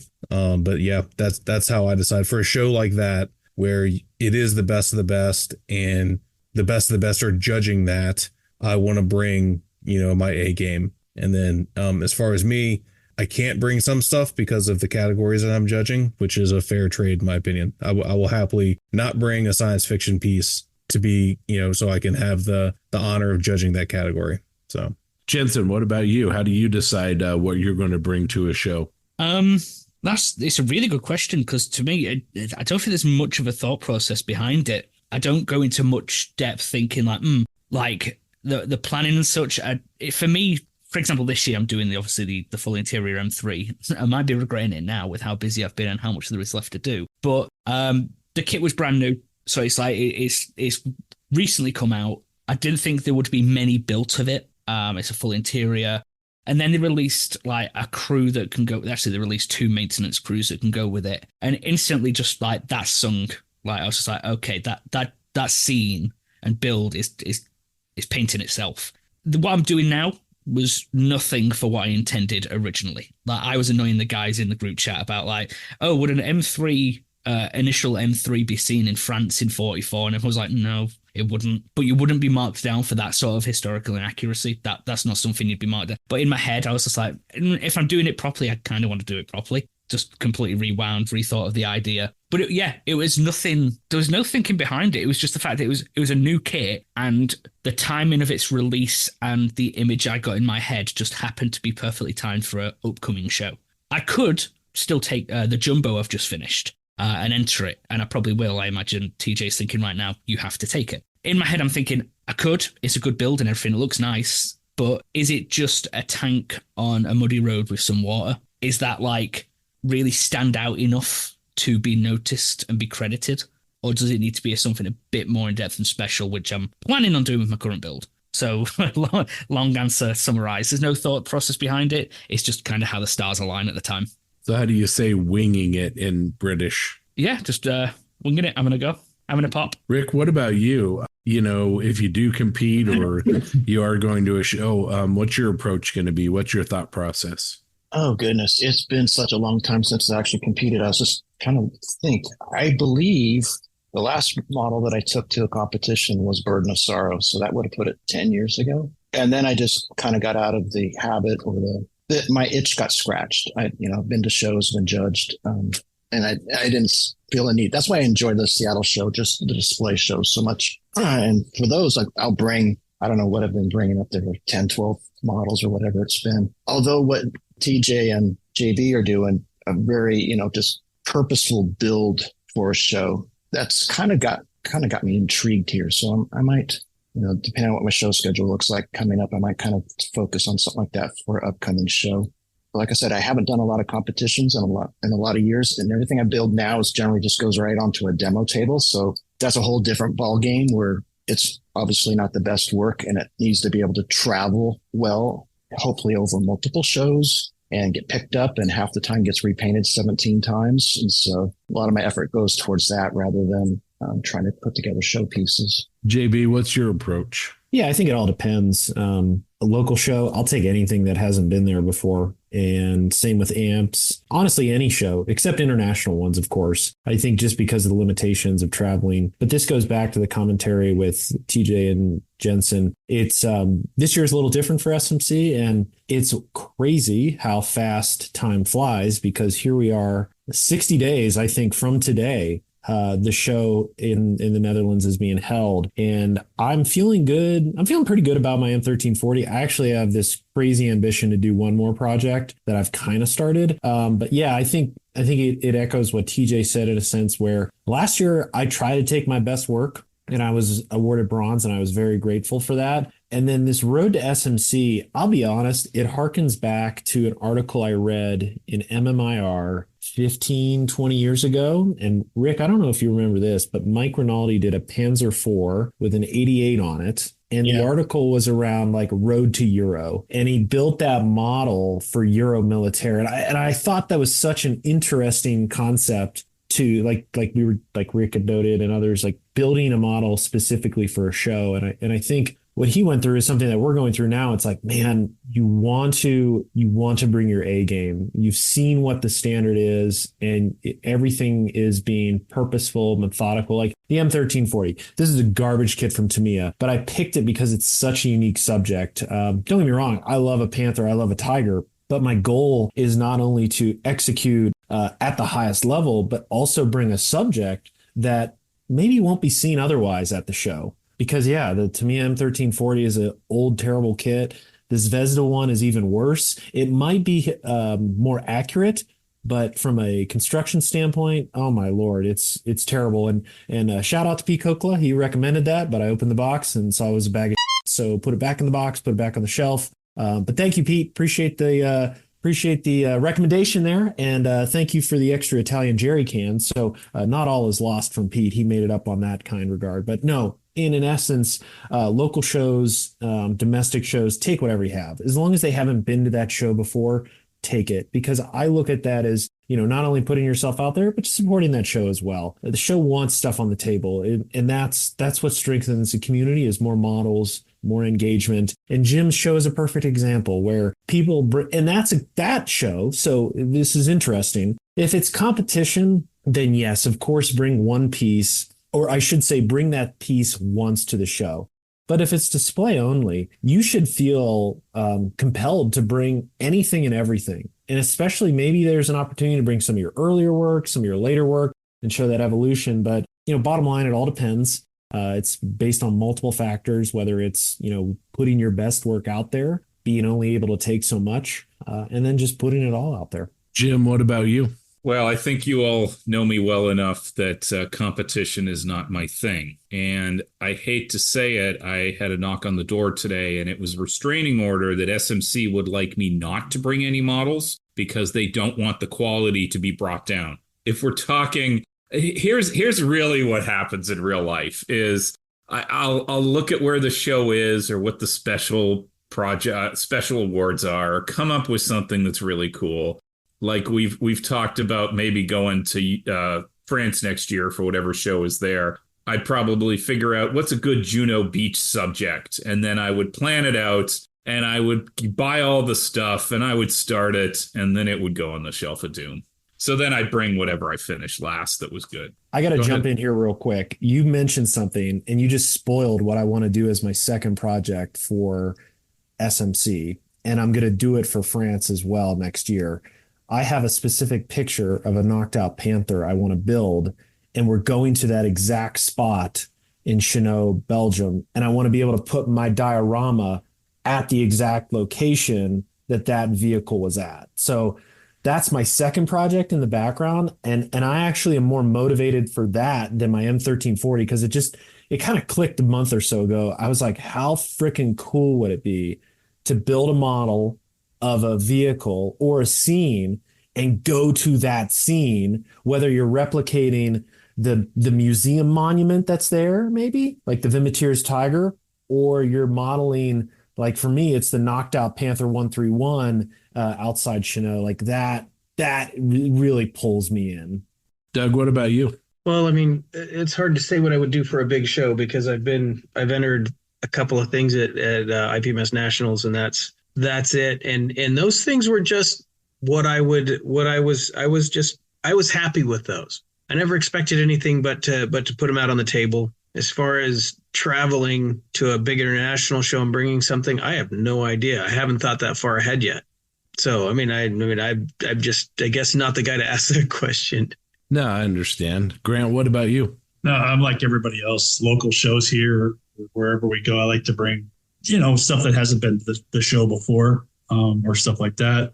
Depends on if I'm flying somewhere, really, to tell you the truth, of driving. For big shows like MMSI, I kind of focus a lot more. I don't know if I would say that I decided on a subject, but I decided on a genre, I guess, for MMSI this year. I wanted to do more busts of, historical. So I've been working on that a lot more. So I guess that focused me more for that genre. To tell you the truth, it really depends on, what I can get on a plane or what I have to carry with me at the time. So I do plan a little bit, but I also think that, like JB said, local shows, you need to put models on tables. And that's a big thing also. So I'll bring stuff that I hadn't brought there before. So that's what I do. Yeah, I think to build on that, you brought up a couple things that I was going to say, which is, I'm not so much strategizing for competition is just sort of trying to use the show as a motivation to get things done. I don't put out a lot of work. And so trying to bring something fresh and new to the show to participate. And then, like you said, if you've got to get on an airplane and go to Chicago or go to Europe, you've got to think about, what those models look like and how to get them there. So anyway, well, all right, Teresa, I hope hopefully those perspectives were good and they helped you. Let's kick it on over to Doug to talk about some feedback. All right. We're going to start with, we've received a bunch of feedback for the last episode, and most of them were pretty positive. We didn't get too much hate over the airplane thing, but we'd like to share just a few of those. And I'm going to start with Robbie Knopfs. He says, I was driving home and had to wonder why TJ is so fast to dismiss aircraft weathering to be easier. Then it struck me, he's jealous. Airplane builders can rally around Top Gun while screaming every lyric to Danger Zone. Armor guys don't have that. Name one movie where the tank saves the day and the crew gets to go home with Kelly McGillis. Can we say Jennifer Connelly, please? There is not one movie that brings that excitement and energy for tank guys. They don't have Jennifer Connelly. Sorry, I have to. And no song to sing. It's sad. Armor guys are just jealous and need to dismiss us as they flick oil paint at their tanks. All right. Well, hold on. Achilles Heroes has a great theme song, especially on the outro. So you got a theme song. It's about a tank who saves the day. They drive off in the captured tank. It's called Achilles Heroes. So how much more Killy can we get in terms of matching Killy McGinnis for Achilles Heroes? Yeah. I mean, we're there. And they get a lot of gold at the end. And they got a lot of gold. Yeah. That's going to last longer than Killy McGinnis. Yeah, because she's going to be out of there. All right, so I'm done. I do want to jump in here for a moment because Jensen is the one that said it. I think everyone is forgetting that. I just agreed with him. That is Steve. I know you're going to listen to this. I know we've had this conversation. Robbie, you too. I want to remind both of you and everyone else, Jensen is the one that said it. I just agreed with him. And I'm never, ever going to apologize for being right. Sorry. It's true. It was me that said it, and I'm not gonna lie, it's been fun that no one has given me but everyone's gone to TJ and be like, how could you say that? You're an easy target. You're British. I know. Problem is I've built more than 2 aircraft. So there's weight behind my words. I'm an easy target too, I think. Okay. I appreciate it. I like it.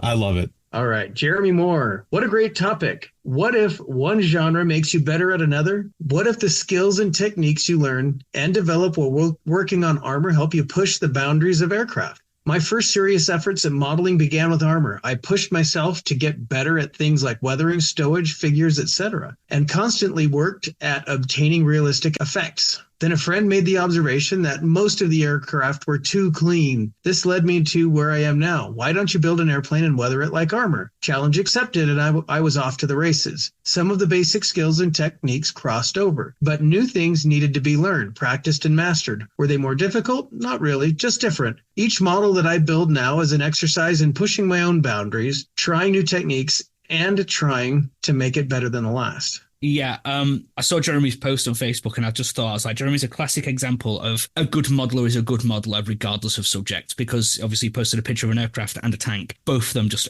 astonishingly good. And this is something I know TJ has said quite a few times. A good modeler is a good modeler regardless of subject. And it's definitely something I agree with. Like, if you're a good modeler, you're not going to be like amazing at armor and just suddenly at aircraft. You do have universal skills, I think, that can translate over. All right. And finally, I'm going to go to John Bryan. I really enjoyed the recent chat on aircraft versus armor modeling. As an aircraft modeler, I thought it was great fun to listen to and would have been an interesting discussion to have been a part of. I don't really care about what genre is harder or more challenging. I only build aircraft because that's what I'm interested in. Whilst I generally disagree with the extreme version of TJ's take on anyone could be good at anything, I do believe that anyone can be better at what they do. I'm an above average aircraft modeler, and I definitely believe anyone already making models could make them to the standard that I make mine. I think this cuts across the which is harder discussion a bit. I could pick up an armor model, do a decent job, and declare armor modeling isn't that hard, but would my opinion really be worth anything? Again, I thought it was a great discussion topic, and I really appreciated the humor in it. So, John, I have to tell you, if you did pick up an armor model and you did it and you said it's not that hard, you would also be correct, because armor modeling is not that hard either, because that was my entire point with Jensen is, in general, modeling is not that hard. It just isn't. I 100% believe that. I was going to say that I didn't write in, but my main objection to what TJ said, and I'm pretty sure TJ said this, but I probably left him out anyways. He said aircraft modeling is more fiddly, and I took great offense to that, because nothing in the world is more fiddly than an individual track link made out of 4 to 5 to 7 pieces. So armor wins. It is far more fiddly. You can just get aftermarket tracks, and then you don't have to worry about those 4 and 5 piece tracks. Therein lies the beauty of building tanks. Okay, fair. You win. All right. Well, thanks for all the feedback. Let's turn it over to JB to make a big announcement. Awesome. Thanks, Jim. So for episode 100, we want to do a special announcement. It kind of harkens back to what we talked about earlier around what we love about this community. And it's all around a group build. And in this case, a 148th Tamiya group build. This is meant to be a slammer. Get back to the roots. Just knock something out as we end the summer and enter into the fall. So we were discussing how much fun these have been in the past, like the RFM T3485, as mentioned earlier. And, we want to have another one. And what better group build than a slammer Tamiya kit? Everybody's got to have one in their stash. If you don't, they're super cheap and they're super easy. Even Scott can do it. So with that, this group build will run about 6 weeks, starting when this episode drops to October 2nd. I know 6 weeks is fast, but the idea is to just quickly knock something out. And that knocking something out could be as simple as a basic paint scheme and wash. It doesn't have to be crazy complicated. Any Tamiya armor kit is eligible. As I mentioned, it could be a car. It could be a tank. It could be a tank destroyer. For Aaron Cook, it's anything that drives on the ground because he has a hard time determining what's the difference between an airplane and a car.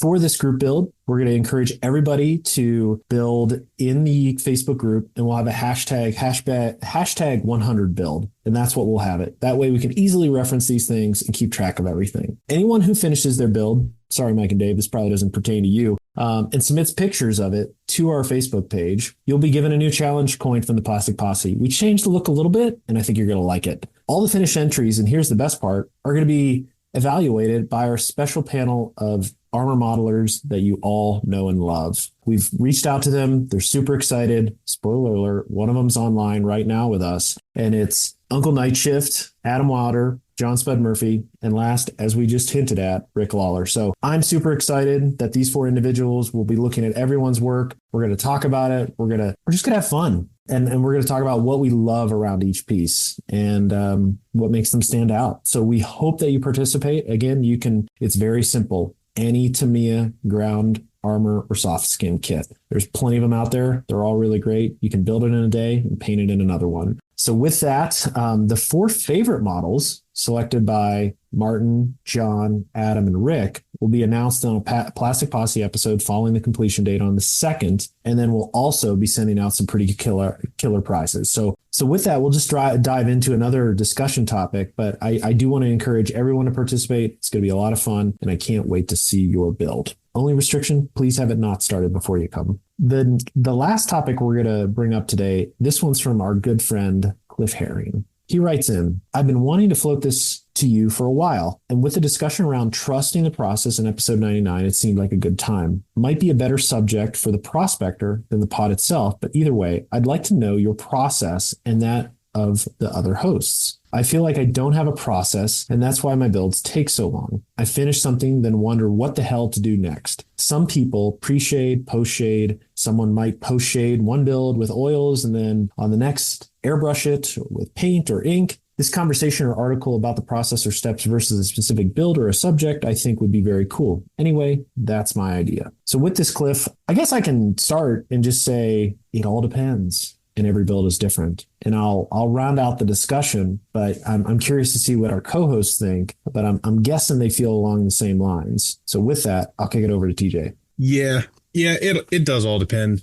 Depending on the subject and what I'm building, I think I tackle things a certain way. I'll talk about figures because I haven't done one in a while, but typically if I paint a figure, a large scale figure, at least it's smaller ones, it probably doesn't matter as much. But I like to start with the skin. No real particular reason why. I like to start there and then black out everything else when I'm done with the skin because it kind of helps frame it a little bit. And then I usually will work down on a large scale figure from there. If it's a 75 millimeter or whatever, I'll paint all the flesh and then work from the head down and then finish with the base. No real reason why. It just seems like a natural flow, I guess. And then when it comes to armor, I try not to get stuck in my ways because I always fear that it's what I build is gonna be samey, and like Jackson in a group chat the other night was like posted like 4 or 5 different Shermans that he did, and he's like, damn, I thought I always like kind of mixed up this OD, but they're like almost all the same color. And mine are definitely not. They are all different, every single one. Even if it's just traditional olive drab, no two are the same. And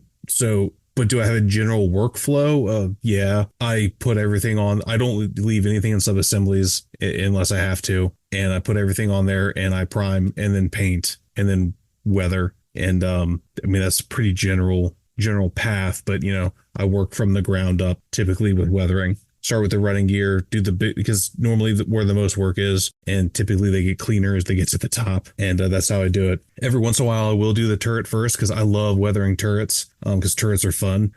They're easy to photograph. They're fun to photograph, and yeah, I love a Sherman turret especially, and I love working on them because I like doing all the various nitty gritty dirty things that you see on like a real one. That's what I really love. But yeah, that's about as my process is. You know, I try not to be too regimented. What are your thoughts, Doug? Never put much thought into a process. I start a model and I just kind of do what's next in line. Usually if it's something with a cockpit, do that as fast as possible and get it out of the way because I don't like cockpits. I usually focus more on getting to the point where I can start airbrushing because that's my favorite part.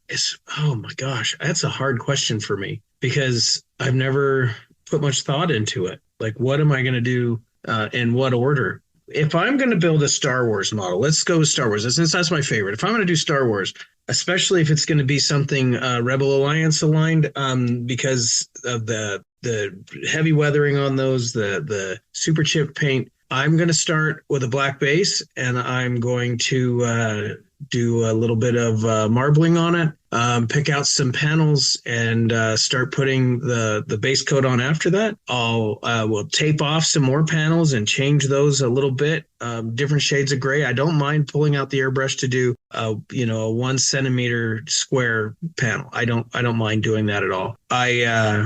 I just need to know how I'm going to paint it. Like if I'm going to put markings on it, if it's an X-wing, I'm going to most likely just going to make my own stencils or even just using some tape and paint my own on that way. I usually use some kind of a chipping fluid, whether it's hairspray or one of the AK products. I will chip them up and some kind of a wash and maybe some pigments here and there. I didn't really put a lot of thought into it before this question was raised, but something along those lines. That's what I will do. Cool. I think most of us feel that same way. Jensen, I'll kick it over to you. I know you love cookbooks, and tell us what yours is.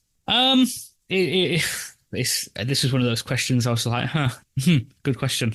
I don't know how to answer it. I kind of have like a standard baseline process that I follow, like get the build done, prime it black, and then see where we go after that. Usually it's opaque base paint. I don't do any like pre-shading or pre-base coat effects, so it's painted black with Mr. Servicer. Put my opaque base color down, then do all like the post shading. Either I can go around with like inks or ammo shaders, highlight all the like bolts, panel lines, all that stuff. And then go in with lighter base tones, highlight and shade, and make the model look really interesting, or as interesting as I can make it look. I'll do that. Then obviously that's when I seal it all in. But actually I'll mist it with MLT. Then seal it all in with either VMS satin or matte. Usually satin. Last time I used matte, I found matte oil paint it ripped just a little bit too much. But in all fairness, that's because the base coat was white. So VMS satin down, then pin wash. And then once the pin wash is done, that's when I decide if I want to do chip in and then rust effects and then what type of nature effects come after that. That's like a flat, like start to finish, a standard walkthrough of my process. If I want to add a little bit of spice is when I decide if I want to add hairspray distressing or ambient occlusion, and that's when I'll slot those in between the base steps. But that's only if I decide I want to do that. I won't do it on every build. I haven't done ambient occlusion with oils for quite a few builds. It's a technique I love, but I don't want to do it on every single model because then all my models will kind of have the same finish, and I don't want all my models to look like the same. But yeah, the process, I'm starting to trust my own process of knowing kind of on a basic level of start to finish what I need to do. And then only if I want to try and be a bit flamboyant, I'll insert some maybe extra steps or techniques from other modelers or books or YouTube videos. No, I totally get that. And I'll kick it over to Grant as a predominant figure painter, kind of echoing what TJ just talked about. What is your process? Where do you start? Well, I mean, everything is, I don't do black for my base, for my primer coats. I use mahogany 1500 all the time now. And I start with the eyes. That's the first thing. It's always the first thing for me, is because I can get a little crazy, I guess, because then I can come up and clean it with the flesh tones, with the basic flesh tones and that. And then once I get about 75% done with the face, the flesh, the hands, whatever showing, and then I'll move on to base coating and then working on from almost like TJ, working from the head down. Except for the boots or whatever. I guess I don't start from the head down. I start with the boots, then I go to the head. For some reason, I don't know why I do that, but I start with the boots after the flesh, and then I'll go back to doing the head. But that's what I do. It's just a process for me that I can. The flesh is always important to me. I don't understand how people, and they're however they do it. They paint the entire figure first, then do the flesh tones, and then do the eyes. That's magic to me. I don't understand how people do that. That process is how I do it. Now, once the clothing is all done, and if there's any cleanup, that's why I only paint 75% of the flesh tones. Then I finish them up after the clothing is done, and the washes, the filters, and everything are done on the clothing. I come and clean up a little bit, and then finish the flesh tone. But that's my process. That's a process that I think everybody uses in that category. If there's no eyes, if I'm doing like a Warhammer figure, I'm not going to paint the eyes in a Warhammer figure. It's just too small.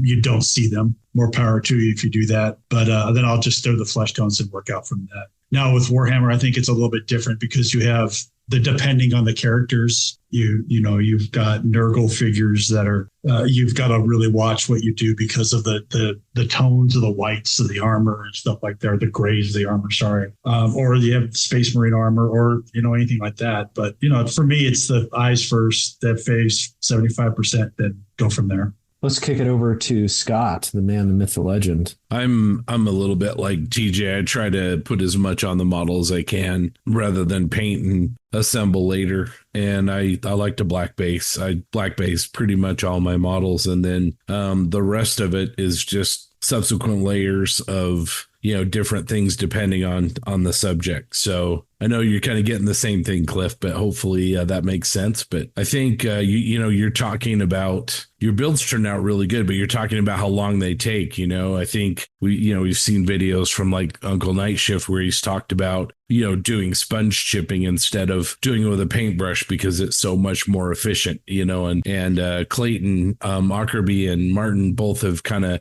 gone back to a lot of post shading in some of their recent builds. And I think that that's kind of an efficient way too. So I don't know if it's maybe a better way, but maybe it could be more efficient. I don't know, John, what you think about that, but yeah, I think it can be. And, talking about efficiency, I'm going to kick it over to Rick because as someone that cranks out videos left and right, I think efficiency is the name of the game there. Yeah, I guess. So, yeah, you're right. This is a hard one. I kind of have to preface this by saying because of my work, I generally have exposure to a lot of new products that I wouldn't necessarily put into my toolbox, my arsenal of weathering effects or painting effects.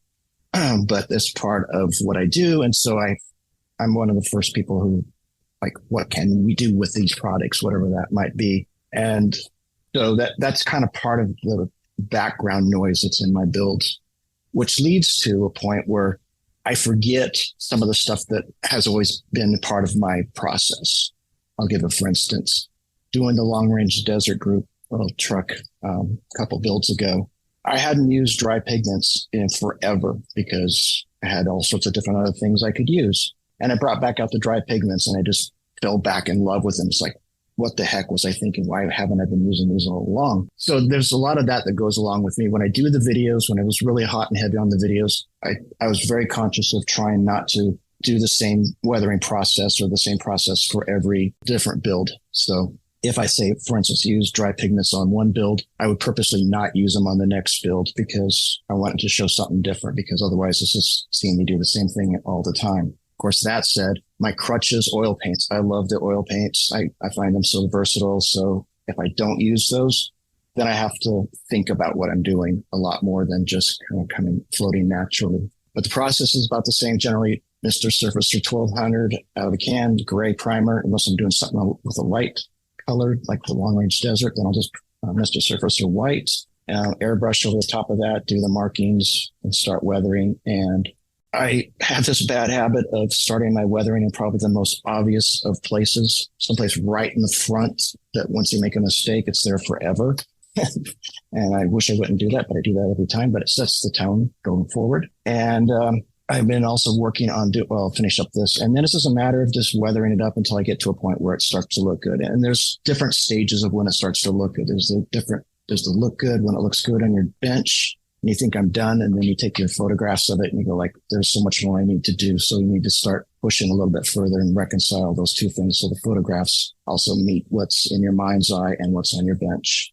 And that's where most of the time actually takes place. It's just kind of the fine tuning towards the end, the last 15% or whatever. I'm still working on trying to get better at figure painting, which has been a lot of fun and frustrating all at the same time. Grant and I have this amazing, almost daily chat that we do, showing off each other's works and triumphs and tribulations and mistakes. But it's a fun process, and I'm learning a lot more about color right now. I'm really trying to push color, and that's been fun to be kind of out of my element and working on that kind of stuff. So, but the process is basically the same. I start kind of on the inside out, so the flesh tones or the shirt or whatever first, and paint like the overcoat last. So that's kind of it for me.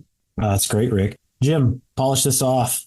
Well, I've got a process, but it's probably not one anybody wants to replicate. So I get inspired to build something. So I spend a lot of time on the internet looking at books, finding every picture I can of the subject, learning everything I can, finding the kit, starting the kit. And about this time, one of two things happens. I either finish assembling the kit and have to paint it and quit, or I find a way every time to get liquid cement under my finger, put a lot of thumbs on it, quit, it goes in the shelf of doom, and I move on to the next model. Now, what's interesting about this process is me quitting is directly proportional to when I post pictures or talk about it in a video. So if I post pictures or talk about something in the video, it's never going to get finished. And then I just start it over and over and over and over again. So I get really offended when people say I'm not a modeler. I'm a modeler. I build all the time. I'm not a finisher because I haven't finished anything since 1982.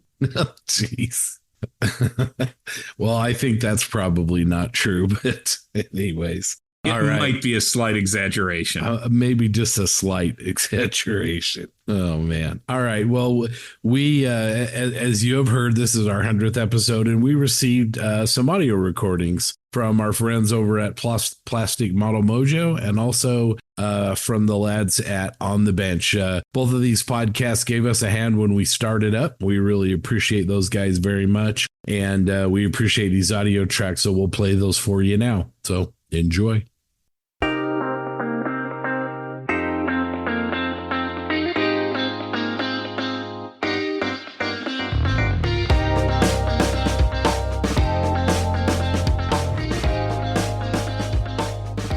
Kentucky Dave, we've got a little bit of a celebration. Yes, we do. Scott and the gang over the Plastic Posse podcast have rolled up on their 100th episode. Well, that's an accomplishment worth noting. It is. We had ours not that long ago. Well, it's been a while now, about closing up on a year for us, but Scott wasn't too far behind us. They started, I think, summer of 2020, late summer, about this time, I think, August or September maybe. Yep. And, we've enjoyed getting to know those guys and the friendships we've developed and seeing those guys at the shows and enjoying our time together while we're there. And we just want to extend a congratulations to those guys for ascending the mountain and getting to 100 episodes. Yes, that's something noteworthy to celebrate. Well, I tell you, folks not behind the scenes won't know this, but we've often ribbed Scott about the number of hosts on his show. You mean all 68 of them? Well, there's not 68. Are you sure? Well, it's all in fun and it's not so oversized after all. And just to show it's not so oversized, we're just going to call all these guys out by name. Sounds good. Plastic Posse podcast, Plastic Model Mojo wants to extend congratulations to your fearless leader, Scott, and then Doug and TJ and JB and Grant and Jensen and Doc and Grumpy and Sleepy, Bashful, Sneezy, Happy, and Dopey. Yeah, you're right. That isn't exactly 68. And, given the success of the community around Plastic Posse podcast, we'd really be remiss if we didn't also mention the Plastic Posse Expanded Universe. And that would include Jermaine, Jackie, Randy, Tito, Marlon, and Michael. So, Scott, a little more fun with you and the size of your show. It's all fun, man. And we congratulate you on 100 episodes, and good luck getting to 100 more. It's another long haul, but we're about 21 in now and keeping on trucking. I'm sure you guys will do the same. So, looking forward to it. Congratulations, Scott. Congratulations, gang.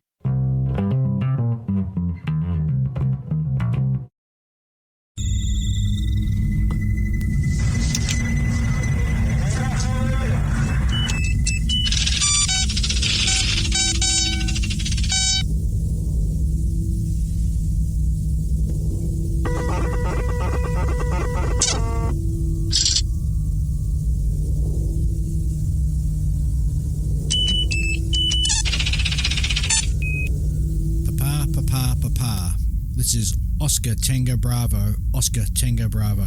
Do you read? Over.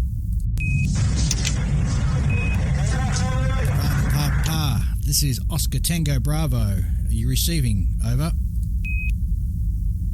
Doesn't seem to be getting through. Let's change frequencies.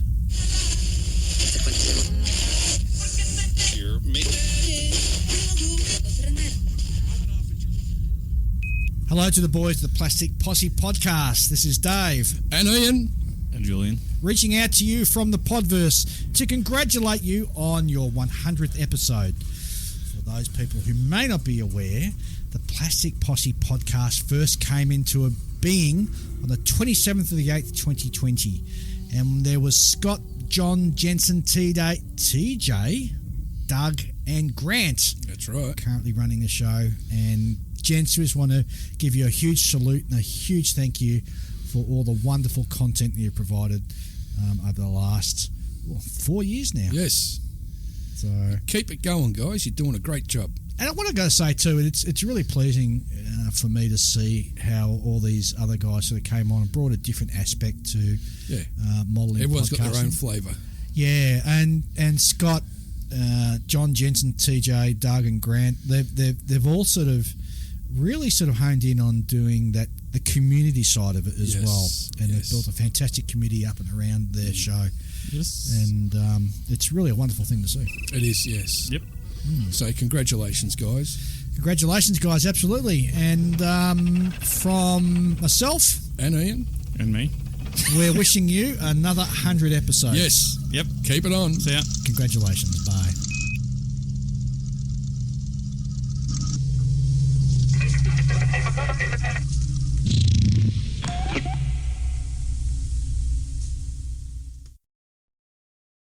Me and Scott had a chance to sit down with Peter Davis from Scale ACT in Australia and talk about his upcoming show, and found out some really interesting things about the show, the process that he goes through, and the idea that they are going to use gold, silver, bronze this year. Sit back and enjoy this interview with Peter Davis from Scale Act Show.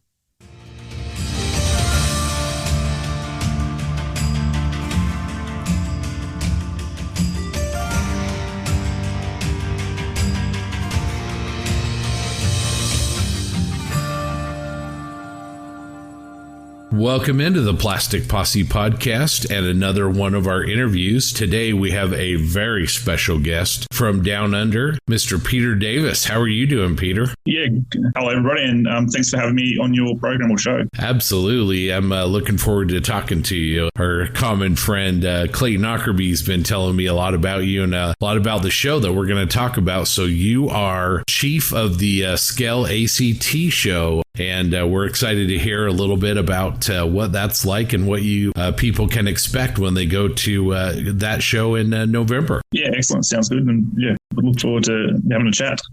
Awesome. And we also have on this interview my friend, my brother, Mr. Grant Mayberry. How you doing, Grant? Good, Scott. How you doing? I am doing good. Well, I'll kick it over to Grant and let's get going. All right, Peter, how you doing? Yeah, good, Grant. Before we start talking about the show, let's talk about you.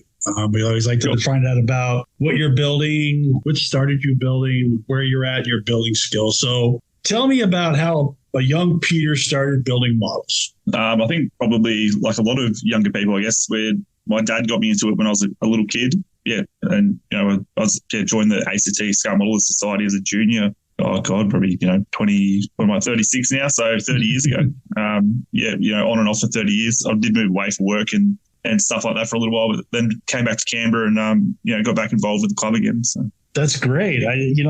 What's your genre? Do you jump around? Do you stay specific to one, or? I used to say probably specific to sort of modern, armor and aircraft, which is still probably my passion in Australian subjects. But I don't know, just getting more involved with group builds and a few, with friends and stuff. And I've kind of do branch out every now and then, like currently working on a Firefly for a group build, which Clayton's part of as well. And modern subjects on the bench as well, that a photo I flicked through with the TACOM MQ-9B Fire Scout, the drone helicopter. So, yeah. So, I guess I kind of jump around a little bit, which I think is good, keeps the interest going.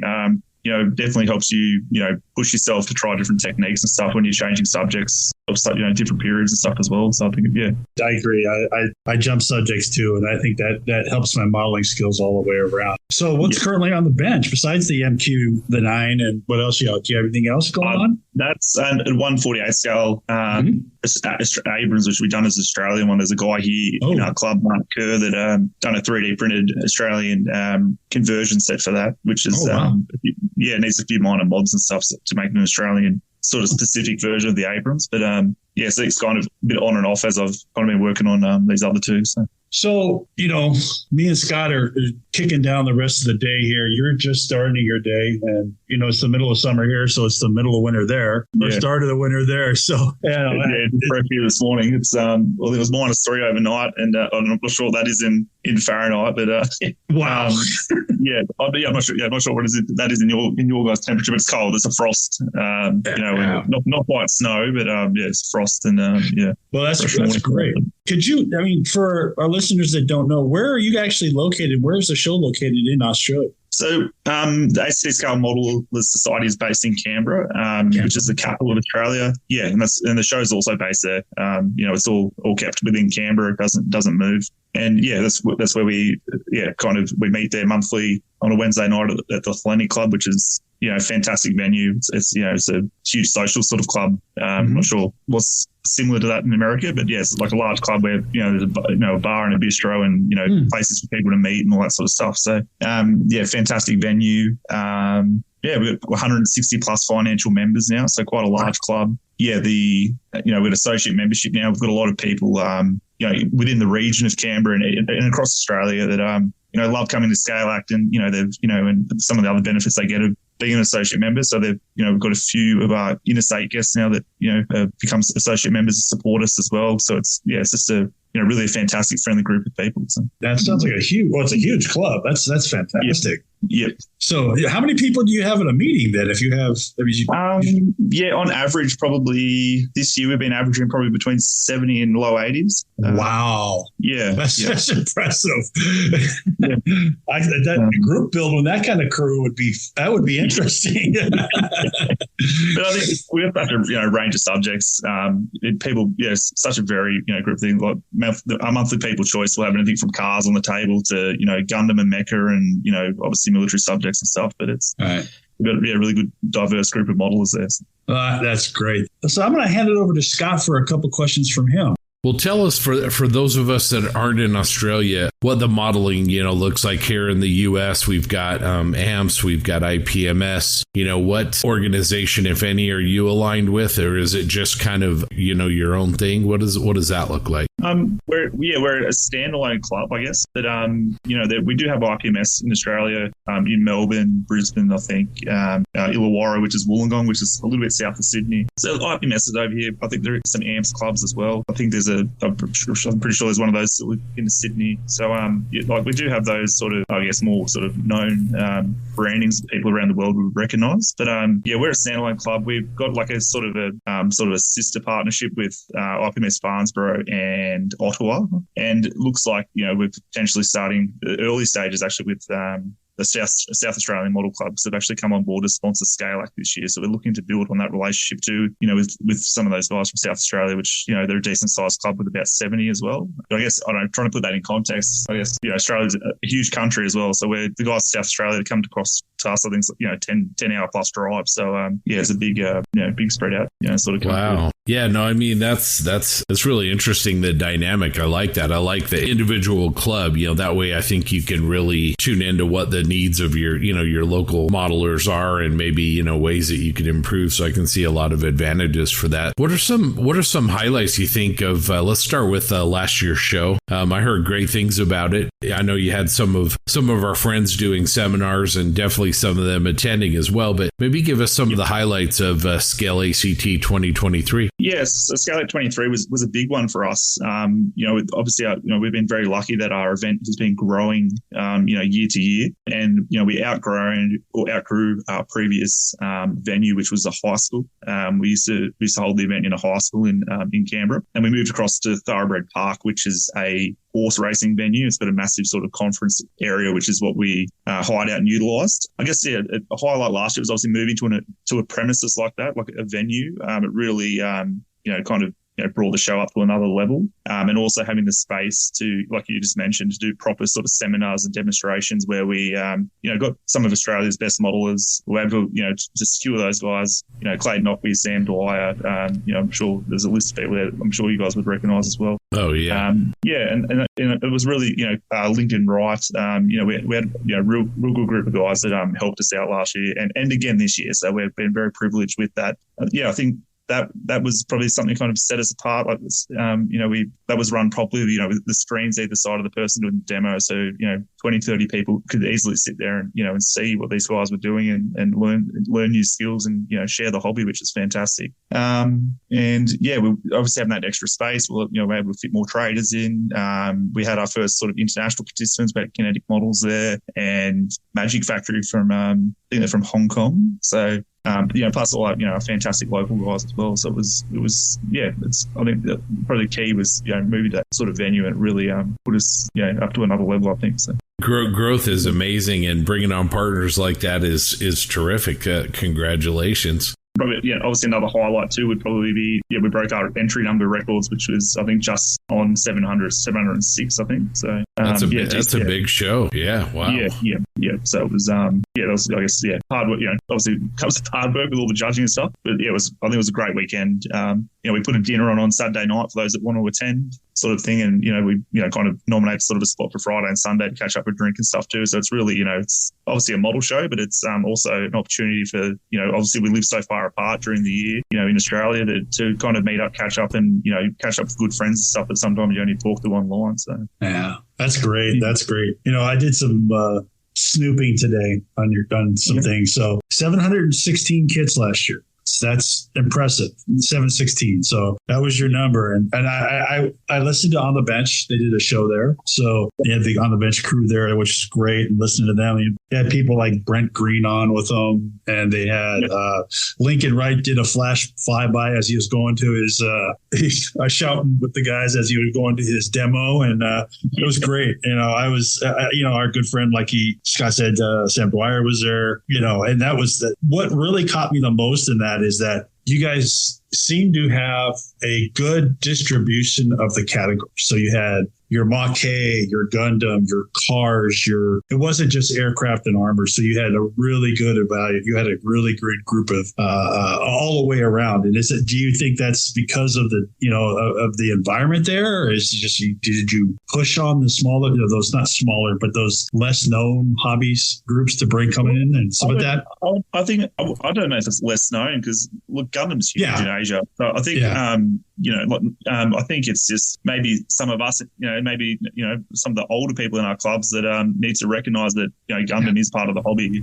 And so is Mac and Machine Krieger, all that sort of stuff. And there's so many transferable skills. So while they're building a magnificent sort of Gundam robot or whatever, that painting and weathering and whatever can be transferred to it's one of those and we've seen it in our club. We've had a number of younger people join building Gundam. And now a couple of them building World War II aircraft. So, they've obviously come in, seen what we're doing, showing what they're doing, and those skills are transferable. Like some of the aircraft they're building are great. So I think you've really got to embrace all parts of the hobby. I think you can't just, that's 100%. that's Gundam. We're not Gundam. Like there's so many parts that you can, like I said, it's transferable. Like cleaning parts up properly, filling in, filling in gaps. Like it's all same sort of art. So you can eat. While I don't build Gundam, I can appreciate it. I can see the awesome work that's gone into something like that. Yeah, that's a good point, and I didn't mean to sound like a grumpy old man when I said that before. But because I'm a huge sci-fi fan myself, and to see a show like yours and looking at your pictures and some of the videos that were shared, it was so impressive, and I like the round tables. By the way, the round tables were that looked like it really worked out well. And if you don't know what I'm talking about, it was one of those things actually that we were originally we were like, oh, I don't know how this is going to go, because we needed extra tables, and it actually we got more positive feedback about it than the square tables, or having, a lot of shows have the big long, rows of tables. Then we got a lot of feedback saying it was very sort of inclusive, having the round tables, plenty of space for people to wander around, take photos from multiple angles. So it was actually sort of a bit of a mistake that went our way. So which was a win. But That's great. So real quick, I was thinking about this year's show, vendor wise. Are you going to have Magic Factory come back in again? Are you or Kinetic or something like that? Or at this stage, we've got 9th and 10th of November this year. We've got 27 traders locked in. Wow.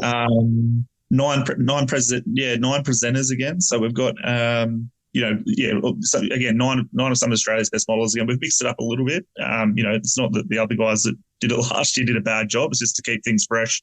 And we're very fortunate. I know there's a lot of focus on Europe and modeling and America with modeling, but we've got a lot of good model builders down here in Australia now as well. You have a lot of great modelers in Australia. There's a lot of fantastic, and especially in all genres. I mean, it seems to me that the Australian modelers, everything from sci-fi to armor to cars to airplane, it's just so there's some really good ones down there, and I really like how specific a lot of them are towards Australian subjects, if that makes sense.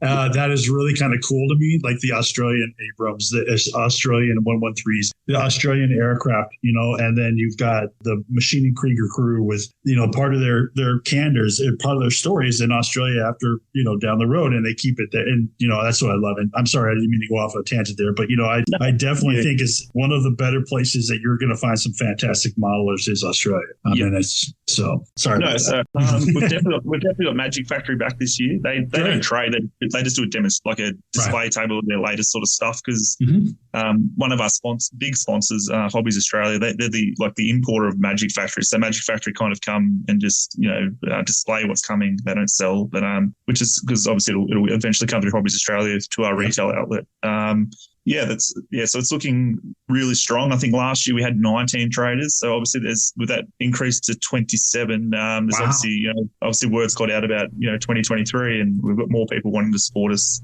this year again. So that's excellent. With club displays, the dinner's back on. We're looking at obviously picking something a little bit less formal for Friday and Sunday for people to catch up. We'll try and put everything on YouTube again. We put a lot of stuff on YouTube last year. We're still learning YouTube, so it's probably not as professional as some of the stuff. Especially, some like Clayton's videos are very well polished, but ours aren't quite there because we're obviously, working with volunteers, and YouTube's new, and those guys are learning and having fun with that too. But I'm sure that'll eventually get there as well. But focus. For those that can't make it, I'm sure it'll be all over YouTube again. So you just be able to keep up to date. Need to press him into service, buy him a couple of cold ones, and say, Clayton, old buddy, old pal, give us a hand.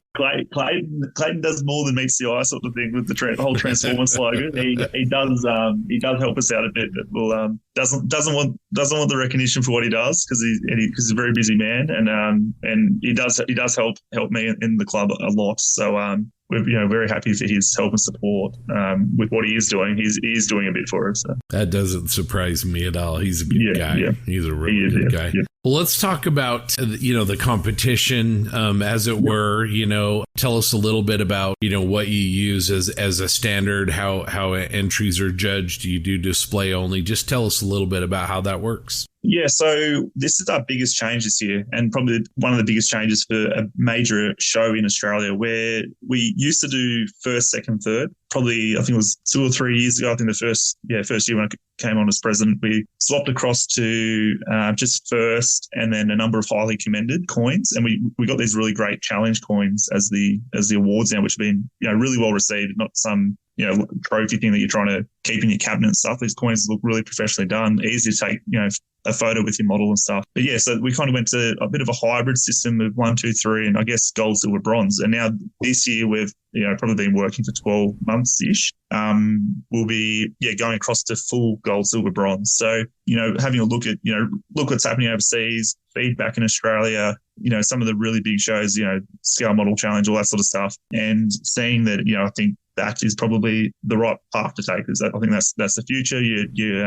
Because we were getting categories, a number of categories actually, where you'd have 10 models there that are gold worthy or close to gold worthy, but you had to pick one, first, second, and third out of that when they're pretty much flawless. So it's not I don't think it's it's still going to be at a standard, a high standard, especially for advanced, where it's not just going to be a participation award. It will be earned. And we'll still have best of show, and we're looking at from those advanced categories of having still have the best tank, best aircraft, whatever, and they'll have a different coloured coin awarded for that as well. So so it'll be broken up this year. We'll have novice, intermediate, or proficient, and advanced, and then across across the categories of armor aircraft, dios, vignettes, Mac or Machine Krieger, Gundam, sci-fi, mecha, civilian vehicles, etc. So there'll be a bit of change this year. Like I said, it's something that hasn't been a huge secret, I guess, that we have been working on it, but it'll be rolled out for 2024, which I think will be really good. It really seems to be kind of a trend, I think, globally, where people are looking for that feedback, and the 1, 2, 3 system has its place, certainly, but I think a lot of people are really changing over to that system. So that's terrific to hear. In Australia, is that fairly unique? Are most of the shows 1, 2, 3, or how does that kind of stand up? Yeah, most of the shows are like Melbourne Expo which is another one of the big ones held in Australia, and the Brisbane show. But yeah, I think there's some medium-sized shows like Illawarra down at Wollongong. They do gold, silver, bronze as well, but they also award a first place. Yeah, so I guess for a large event in Australia, it'd be, I think the first to go across the gold, silver, bronze. Well, that's awesome, and it definitely shows a spirit of innovation. Seeing all the growth and all the new changes that you put into this. So that's really exciting. Your show moniker is the friendliest scale modeling show in Australia. Tell us a little bit about that, and it sounds like that's kind of your core ethos that you're trying to really push forward on your show. Yeah, I guess we started with 50. We've been around for 50 years now. We just celebrated 2 years ago now our 50th anniversary. We started, I guess, like a lot of clubs, with a dozen people in someone's lounge room, and obviously, sort of across the year, we'll try to, even though we've grown to 160 plus members, we're really kind of, push to keep that, that welcoming feeling and all that sort of stuff. And I guess it started coming with feedback, from traders turning up to our event and stuff. And all of a sudden that, their van would pull up and 20 people would be there to unload their van and get all their stuff inside, and keeping things social on the side. Make sure we're welcoming, accommodating requests and stuff where we can. It's something that's kind of, I guess, kind of been enshrined with our committees over the years as well. So it's been something that we really want to keep and hang on to, because I think obviously if you're warm and friendly, people want to be around you and hang out with you. So yeah, I think that's what we kind of push. We don't want to lose that as we get bigger. So obviously growth's good, but you want to make sure that you still keep, kind of hang on to those core things that got you that success, I guess. Yeah, absolutely. Well, you're definitely speaking the posse's language on that for sure. So What about juniors? Do you have a lot of juniors participating in your show? Okay. I think we had about 20 last year, up to the age of 12. And then from 12 to, I think it's 18, sort of what we used to call the young guns. Probably another 10 or 15. So not huge. Maybe not huge numbers, but it's definitely still juniors there interested and involved. And I guess like a lot of sort of model clubs, we're getting people a little bit later, now the kids have grown up, coming back into the hobby as well. So we kind of see that, and and we're trying a few new things like there's Air Force cadets. I don't know, a bit like Scouts, I guess. We've got Scouts here too, but Scouts in America, but the Army, Air Force, and Navy run a like young kids cadets sort of thing, which is like Scouts in Australia, and the Air Force cadets locally kind of build scale models too. So we've been dropping out free entry, vouchers and stuff for those guys and girls and stuff to get them if they want to come along and put their stuff in and stuff like that. So I was trying a few things there to try and encourage to support junior models as well. Those are good numbers for juniors. I'm telling you, it's that's really great, and I bet you this year is going to be even more. And the intermediate, and your young guys, I'm pretty sure. Yeah, another thing you brought up was the idea of the club and stuff like that. But you also said you have a club display. Can you tell us a little bit about that club display? Yeah, so I guess like with Expo, the Melbourne Expo is kind of I wouldn't know exactly the numbers. There'd be a number of scale modeling clubs in Victoria, which kind of contribute to club displays in Victoria, Melbourne Expo in Melbourne. But with us in the ACT, we're the only club. So the club display is just for our club. We have invited other clubs to participate. We've got Task Force 72 coming, which do remote control sort of. Cool. I think it's 1/72 scale ships, and the model shipwrights, which do wooden ships. So they'll be doing their own club displays, but scale modeling wise, we have put the invite out. But I guess it's because we're so far away and stuff. It's mostly probably just going to be our own club display this year, which is, I think we're doing like a yearbook. So we're doing like the last 12 months of the society so I guess coming can see what the club's done for the last 12 months. So like what we've done at monthly meetings. Most of our presentations are now recorded on YouTube. So we'll be like kind of playing those. We have like a monthly theme. So I'm just trying to think one of our club members did a talk about the Sante prison raid. So everyone brought in, special mission aircraft from the Vietnam War sort of thing. And that was the theme for the month, just to try and get some of those models back out that, people build, and kind of once they've done the show circuit, they kind of disappear into the back of the cupboard. So just, and they're good models out there. So we want to, bring them back through the door and stuff and keep, have more built models down the sideline at the monthly meetings. And people's choice, which is like we do like a judging thing each month. So trying to rolling all that into, I guess, like a 3D yearbook to show everyone what we've done for the year. So. That's great. I like that idea. I mean, the idea of, getting the local club more involved, getting more people there. It is the club that's putting on the show, but still you're going to get more. I think you get more people from the club there just for the display alone to just get those people out there and stuff like that. That's fantastic. So, it's November down there for that. So that sounds like it's going to be a great time. Can you tell us a little bit about, I know you've got 9 demos and stuff like that going on. Can you tell us a little bit about those? Yeah, so I don't want to try and remember everyone's name. I'll probably remember the subjects. I don't want to live in. That's okay. We've got a great range of, we've kind of like try to keep stuff from every genre. So we've got, obviously Machine Krieger demonstration again. One of our very good ship model is doing, I think he's actually doing water bases this year, which will be good. How to, weather and finish armor vehicles. I think another person's doing like how to do building, paint buildings and stuff. Weathering aircraft. I think doing complex deckling and stuff. One of the car guys is going to do a deckling sort of workshop on that sort of stuff. Yeah, there's a Gundam presentation. So a real good mix of kind of all parts of the hobby to make the demonstrations inclusive like the rest of the event. Yeah, I looked at your list. I think it's Lee Adams, his name is, and doing the concave decals, which is for cars, that's fascinating to me because that's something you can transfer over to any kind of building, spacecraft, anything like that. That's another great one. You've got some fantastic. I mean, you've got, like you said, you've got Greg Lester doing chips, another fantastic builder. You've got Lincoln Wright doing sci-fi.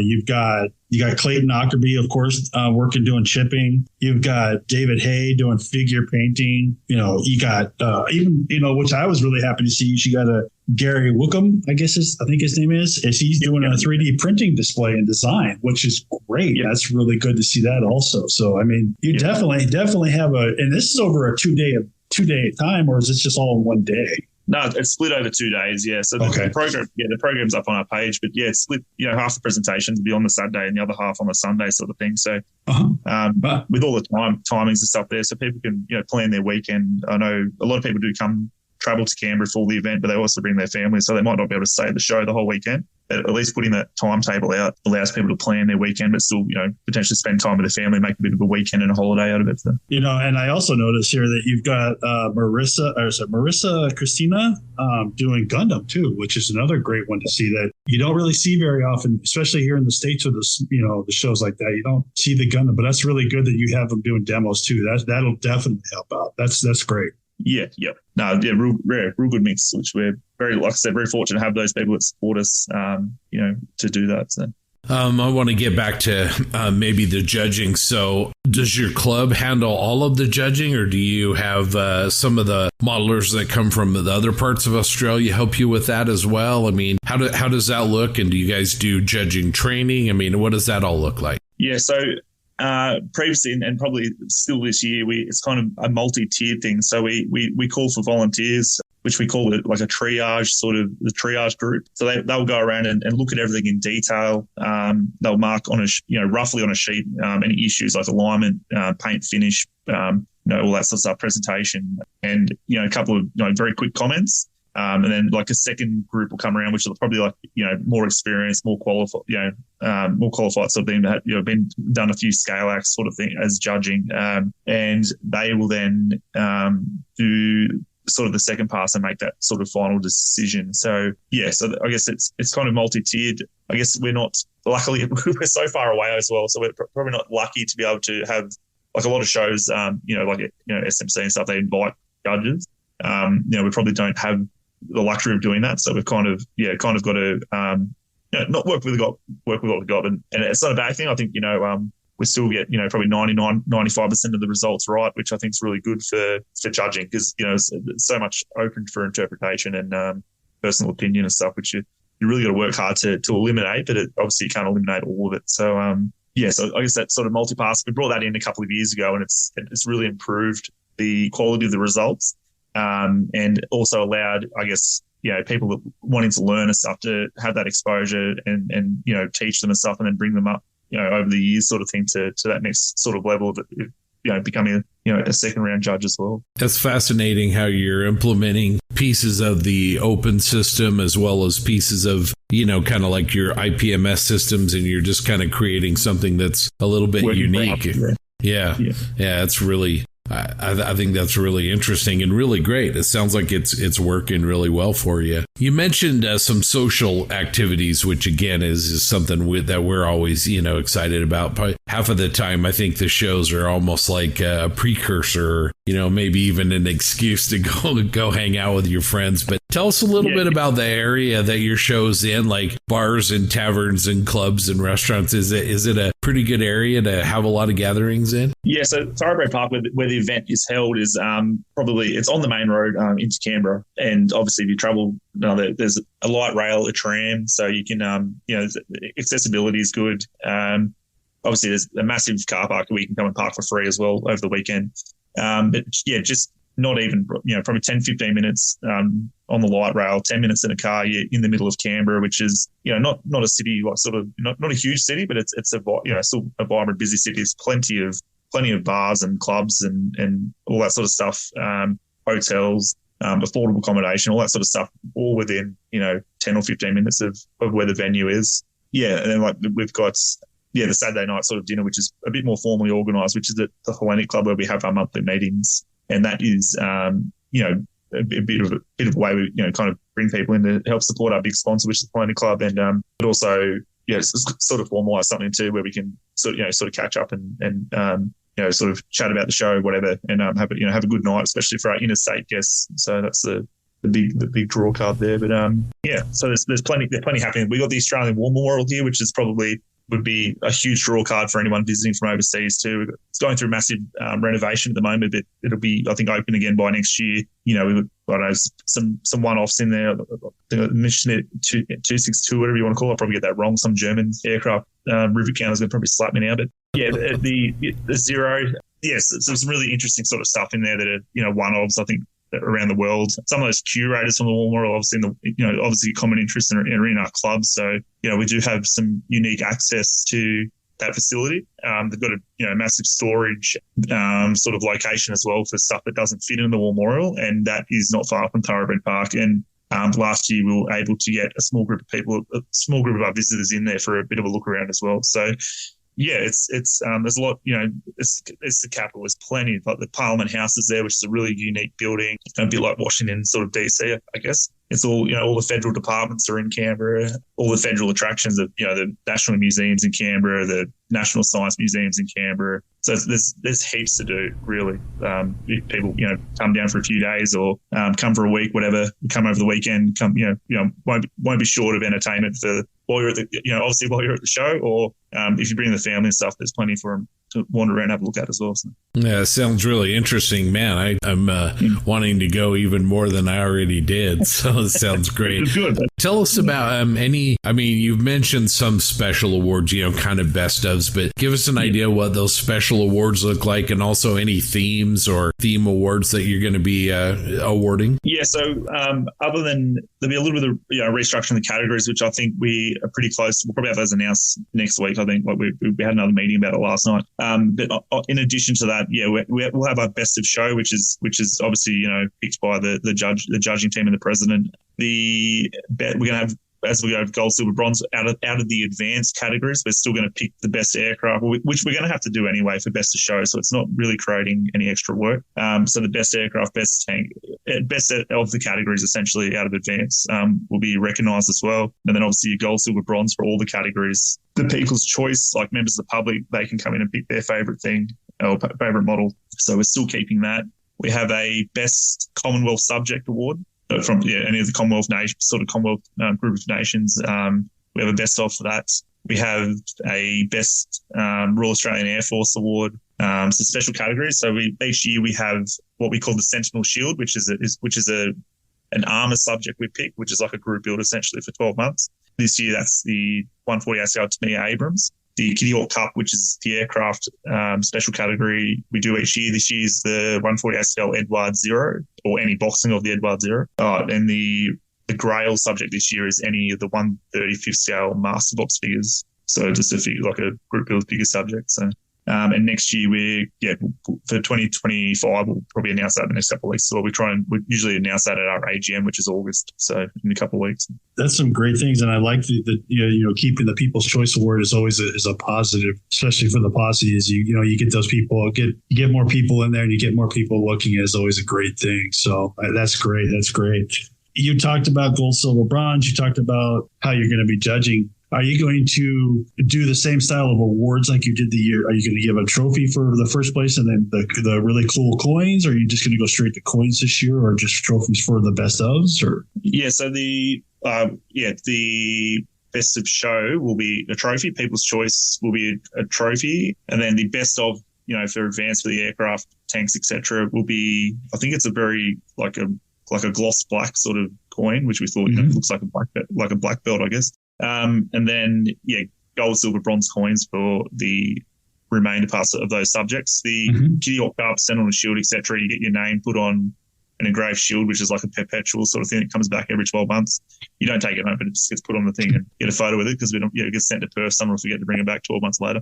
But they also, in addition to that, they get a little perspex sort of trophy thing for those categories.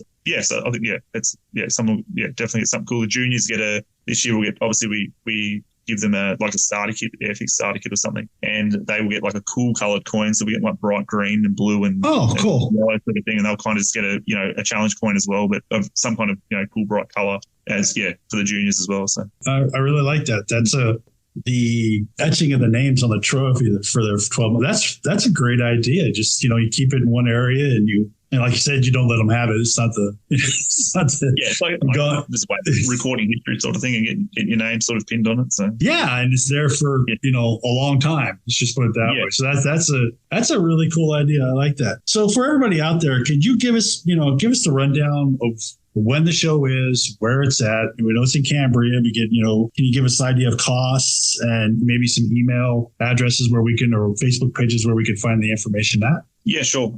So it's held at Thoroughbred Park, which is Canberra Racing Club on Randwick Drive in Simonson. I know, wrong. That's not the suburb. Lynham, sorry. Yep. So yeah, Lynham. I'll say that again. So it's Lynham, Thoroughbred Park, Randwick Road. So that is on the 9th and 10th of November 2024 for this year. And next, we are the second weekend of November, essentially. So if anyone looking, hopefully, fantastic to have some people from America attend. But, if it's too tight this year, the second weekend of November is our weekend. So, well, we don't have the official dates announced, etc. But that's essentially the weekend we will lock in again next year. So the second weekend of November. So, 9th and 10th of November, Thoroughbred Park. You can find us on Facebook. So we've got the ACT SMS as an acronym. So ACT SMS, that is the general Facebook page. And then we have a separate Facebook page because our current Facebook page, I think, is at 1.7 thousand members. So it's hard to keep info out there. So we've got a separate page for Scale Act, which is just Scale ACT as the acronym. So that'll be the more specifics for the show and anything to do with the show as we get closer. A website too, which is www.actsms.asn.au, I think. Just let me confirm that. Let me do this without dropping out. Yeah, www.actsms.asn.au. That's our website. And there's obviously a lot of consolidated information on there about Scale Act coming up, how to become a member, how to be an associate member, all that sort of stuff, and the benefits of that. What else? YouTube, obviously with the YouTube channel, which is just ACT SMS as well. So there's plenty of things popping up on there now. I think we've got 60 odd videos, which is fantastic. And that's the key things where and how to find us. And we're very lucky, obviously, being non-for-profit, you obviously rely on, membership and sponsorship. And, we've got 8 platinum sponsors, which contribute quite a lot for us, which is B&A Model World. I think a lot of people overseas would even know those guys. They're absolutely fantastic. All our sponsors are. But SMS Paints, that's an Australian paint brand. Scott Taylor from SMS Paints is just an absolute awesome guy. Southern Model Supplies, which bring in Tamiya and Airfix, Italy sort of thing. They're down in Adelaide. They've been a great help. The Hellenic Club are just amazing. That's where we meet monthly. They really look after us. Thoroughbred Park, even though we host our event and stuff there, they do look after us as well. They're a major sponsor as well with helping us there. Hobbies Australia, another one of our big importers in Australia. Toy World, which is actually, they really punch above their weight and look after us. They're just a local Canberra hobby shop. Like even though it's Toy World, it sounds like it is full of toys as well, but they do a fantastic job every month looking after us with prizes for monthly awards and stuff. And then obviously they attend Scale Act and help us out at Scale Act as well. And then Runway 13, which is a sort of airbrush and tool sort of shop. It's gone really well. We're very fortunate. Yeah, are you guys going to have any raffles or merch there or anything like that? Or raffles, so to do a public raffle in Canberra, it gets a bit complex. There's a lot of sort of you got to have a raffle license and all that sort of stuff. So we can't do a public license. We could, but it costs a lot of money to get a lot of money for a not-for-profit organisation to have that license to do a public raffle. We do raffles at our monthly meeting, which we're allowed to do. We can't unfortunately do a raffle at Scale Act as such, but and merch, we did have, I think a couple of years ago, 50th anniversary coffee cups and stuff, but they went really well. So we're potentially maybe next year or something, look at doing something like that again and do a refresh of shirts and stuff as we've got new people come on board and whatever. We probably need to do some more shirts. Well, that sounds amazing. So Scale ACT 2024, it's November 9th and 10th in Lynham at the Thoroughbred Park. And how much is admission for people to get in? So it's $3 per model for the competition, and $5 per person. General admission, member of the public, etc. Obviously, if you enter the competition, you get free entry over the weekend. You don't also have to pay general admission. So I think it's quite affordable for it's $3 Australian. So it's and $5 Australian dollars. So it's quite I think it's quite affordable weekend for the family to come out as well. We probably should talk about amenities on site quickly too. We've got there's a cafe on site, so they do coffee and food and stuff over the weekend, which was really, really good in 2023. I'm sure it will be this year. And we're just looking at the logistics.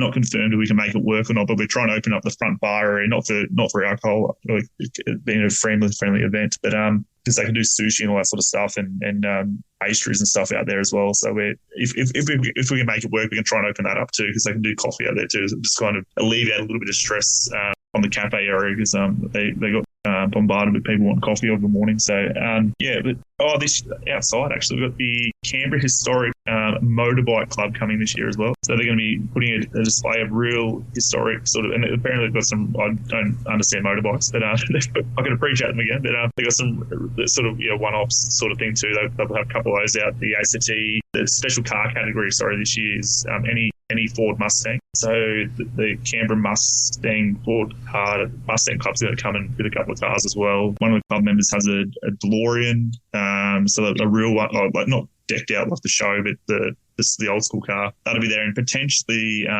there's a guy in Canberra building a 1-to-1 Battlestar Galactic Viper, and he's just building the trailer at the moment. So if that is ready by November, we're hoping to have him there with that as well. So there's going to be some pretty cool stuff there. Wow. You just got Scott's attention with the Viper. Yeah, holy cow. Now I need to go for sure. No, I think I've seen him on Facebook, and the work is incredible. Yeah. I think it's the scale that would barely fit in his garage, and they'll still allow him to put his garage door down. Yeah. Baz works or something like that. Yeah. Builds by Baz, actually. I think that's his Facebook page. But yeah, for sure. No, that'll be a pretty cool thing to have there as well. So. Well, man, it's really affordable. The venue sounds amazing. You got all the, the food that you would need. It's close to a lot of great things to see. It sounds like just an absolute blast. Can't wait for you guys come back on and tell us how it went. So again, the Scale ACT show, November 9th and 10th in Lynham in Canberra. Did I say that? Did I say that right? You did well. Yeah. I tried. Anyway, Peter, thank you so much for joining us. Can't wait to see how the show goes. We'll be watching the social media and see, looking at pictures and everything. But man, it sounds like a great event. Something I definitely need to put on my list of things to come see. Yeah, excellent. Thanks, Scott and Grant, and thanks for having me on. And hopefully, we are renowned for talking very quickly. So hopefully, I didn't talk too quick, and it comes through well for your listeners. So anyone, you know where to find us. If anyone is looking at coming down and you're anxious about traveling to Australia, or not knowing anyone when you get here, or trying to understanding our customs system, etc. Please reach out to us, and we'll be able to help and answer any questions. So. Much appreciated. Yep. Best of luck to you. Have a great show. Excellent. Thank you. Thanks, boys.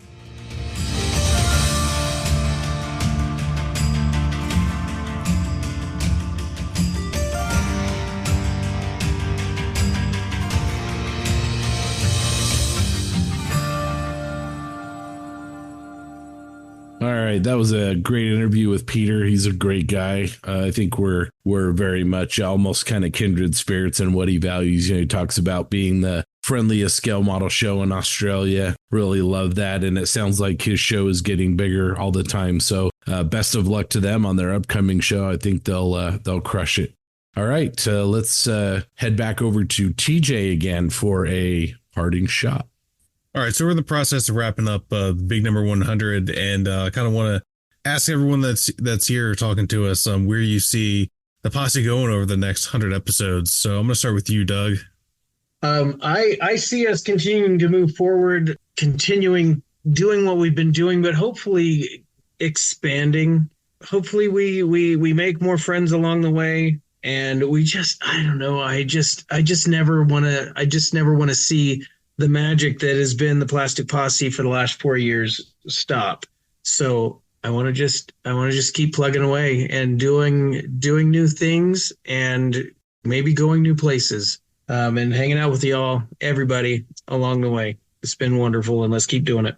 JB? Yeah, I think I echo a lot of Doug's sentiments. I just want to see more people. And, what's interesting is the Plastic Posse started off with 3 hosts, and there's 3 more of us. And we all really didn't know each other when this all started. So what I look forward into the next 100 episodes is how many more faces are we going to have on this screen? How many more people are we going to have in the group? And how many more people we're going to meet at shows? I think that's the most important thing. And then being able to share their work and the love for the hobby. It's I love spreading the love herpes, I guess you could say, for the hobby. What about you, Jensen? Kind of similar to what JB said, kind of just going global. like a lot more traveling for the group, for the posse, going to new continents, new countries, new shows, meeting new people who've maybe not had the chance to travel as much. Yeah, more shows, more events, more traveling. Maybe even one day as a podcast, our own show, our own event. But like seeing the amount of work that Scott's put into his own local show, that's a lot of work, a lot of planning ahead. But yeah, go big or go home, I suppose. Grant? No, I think same as everybody else. I just want to see more people, more fun, more tabletop model shows, kitchen table model shows. I'd like to go west. There's a lot of people going east to Europe. I'd like to go Asia, Australia, that way. So I'm kind of in a good location for that. So that might be hopefully in the plans for the next 100. Scott? I think find more ways to add value. The scale prospector is a great example of that. And meeting more people like people are talking about, and, just trying to grow the hobby, trying to embrace new genres more, reaching out to, I think, communities that we really, as scale modelers, haven't done a great job of in the past. And I know these guys are probably sick of me talking about all that kind of stuff, but yeah, just what we do and what, some of these other genres do, it's all the same thing. And look forward to, as Grant said, maybe getting a chance to go to Australia or Asia at some point. And then, here in the States, go to some wargaming conventions and, things like that. But bring, hopefully, the posse to more people would be awesome. I'd love that. Jim, what about you? Well, my prediction is by episode 200, you'll all be nothing but exclusively aircraft modelers. But what I would like to see is something that we kind of relates to what everybody else has said. And I'm going to do this more talking about Commies Fest. But the first time we went to Commies Fest, we did a group photo and there were like 15 guys. And then the next year we went back, it's 30 people. And I just want to see every time we do an event, more people are in the group photo and more people are joining in and having a good time, be it a show, getting together. It's always awesome to watch every time JB's posting, hey, I had Korean barbecue and went to Kolpar with so-and-so. And I just want to build more community and draw everybody together and celebrate the joyless scale modeling. Rick? Well, what's been said so far is right up where I was thinking, just to keep the community growing and thriving. I could kind of see moving towards some sort of like, I don't know, they don't have to be frequent, maybe quarterly special events, some sort of a interactive video sort of chats, allow people to, we can spend an evening interacting with people, ask questions, get on topics and just kind of let it fly. And they don't have to be formal or anything. And perhaps bring a special guest in just every once in a while. Just one more layer of cheese on the cheesecake. Right on. Is cheese made of cheesecake? I don't know. I guess for me to close out, I want to be, the first word at entertainment and put in the man hours to get to the science of what our listeners need. And, we're always looking for investors, possibly you. JB's laughing because he knows. Prestige worldwide. No, but seriously, man, I don't know. Yeah. Do the posse in Asia. It'd be pretty sweet. I've always wanted to go to Japan. I know Grant already mentioned it. I feel like that might be in the cards in the future for or at least a handful of us. I know I'd love to do it. I don't know if I can make it happen, but yeah. The Plastic Posse is just one of several great scale modeling podcasts. If you are interested in more scale modeling content, you can head on over to modelpodcast.com. You will find a link to many other great podcasts about the hobby. Posse also recommends several excellent modeling blogs and vlogs, such as Rick Lawler's Propaganda YouTube channel and Jim Bates, a Scale Canadian TV, among others. Hey, Jensen. Hello. Jensen, are you there? I'm here. Hey, what time is it? Why don't we ask the town crier? Hear ye, it's timeth for merch. If it be true that wouldst liketh to reppeth the posse, check out our most wondrous merchandise on our Triple P Springeth page. Thee can findeth coffee mugs, t-shirts, jumpers or co-equal, some of our world-famous Triple P lounge breeches. Thee can order all thy stylish Plastic Posse merch on the web at www.loungetrousers.com or send a parchment of desired request via pigeon. Wow, I don't know how I follow that up. Well, thanks again, everybody, for riding along with us for episode 100. Jim, Rick, special thanks to both of you for sitting in and also for your help and support over the last 4 years with the posse. It's been great. And most importantly, the best podcast co-hosts around, to Doug, TJ, JB, Jensen, and Grant. You guys are the best. Thanks for being great friends and inspiring myself and all the rest of us with your modeling. We also want to thank Tankcraft, Bases by Bill, Tamiya USA, and AK Interactive. Remember, the Plastic Posse is available on YouTube, and we'll return in 2 weeks with more discussions about scale modeling. Do you have any feedback, suggestions, ideas, or do you just want to drop us a line? Remember, you can send us your feedback via email at plasticpossepodcast@gmail.com. So having said that, Doug, take us home, my friend. Yeah! That was Nice. epic. That's good. Or as we might say in Canada, yeehaw, eh? Apparently, All right. coo-wee, too, if you're down under. So I feel like that's a Drop Bear reference there of some sort. We just got punked on national broadcast.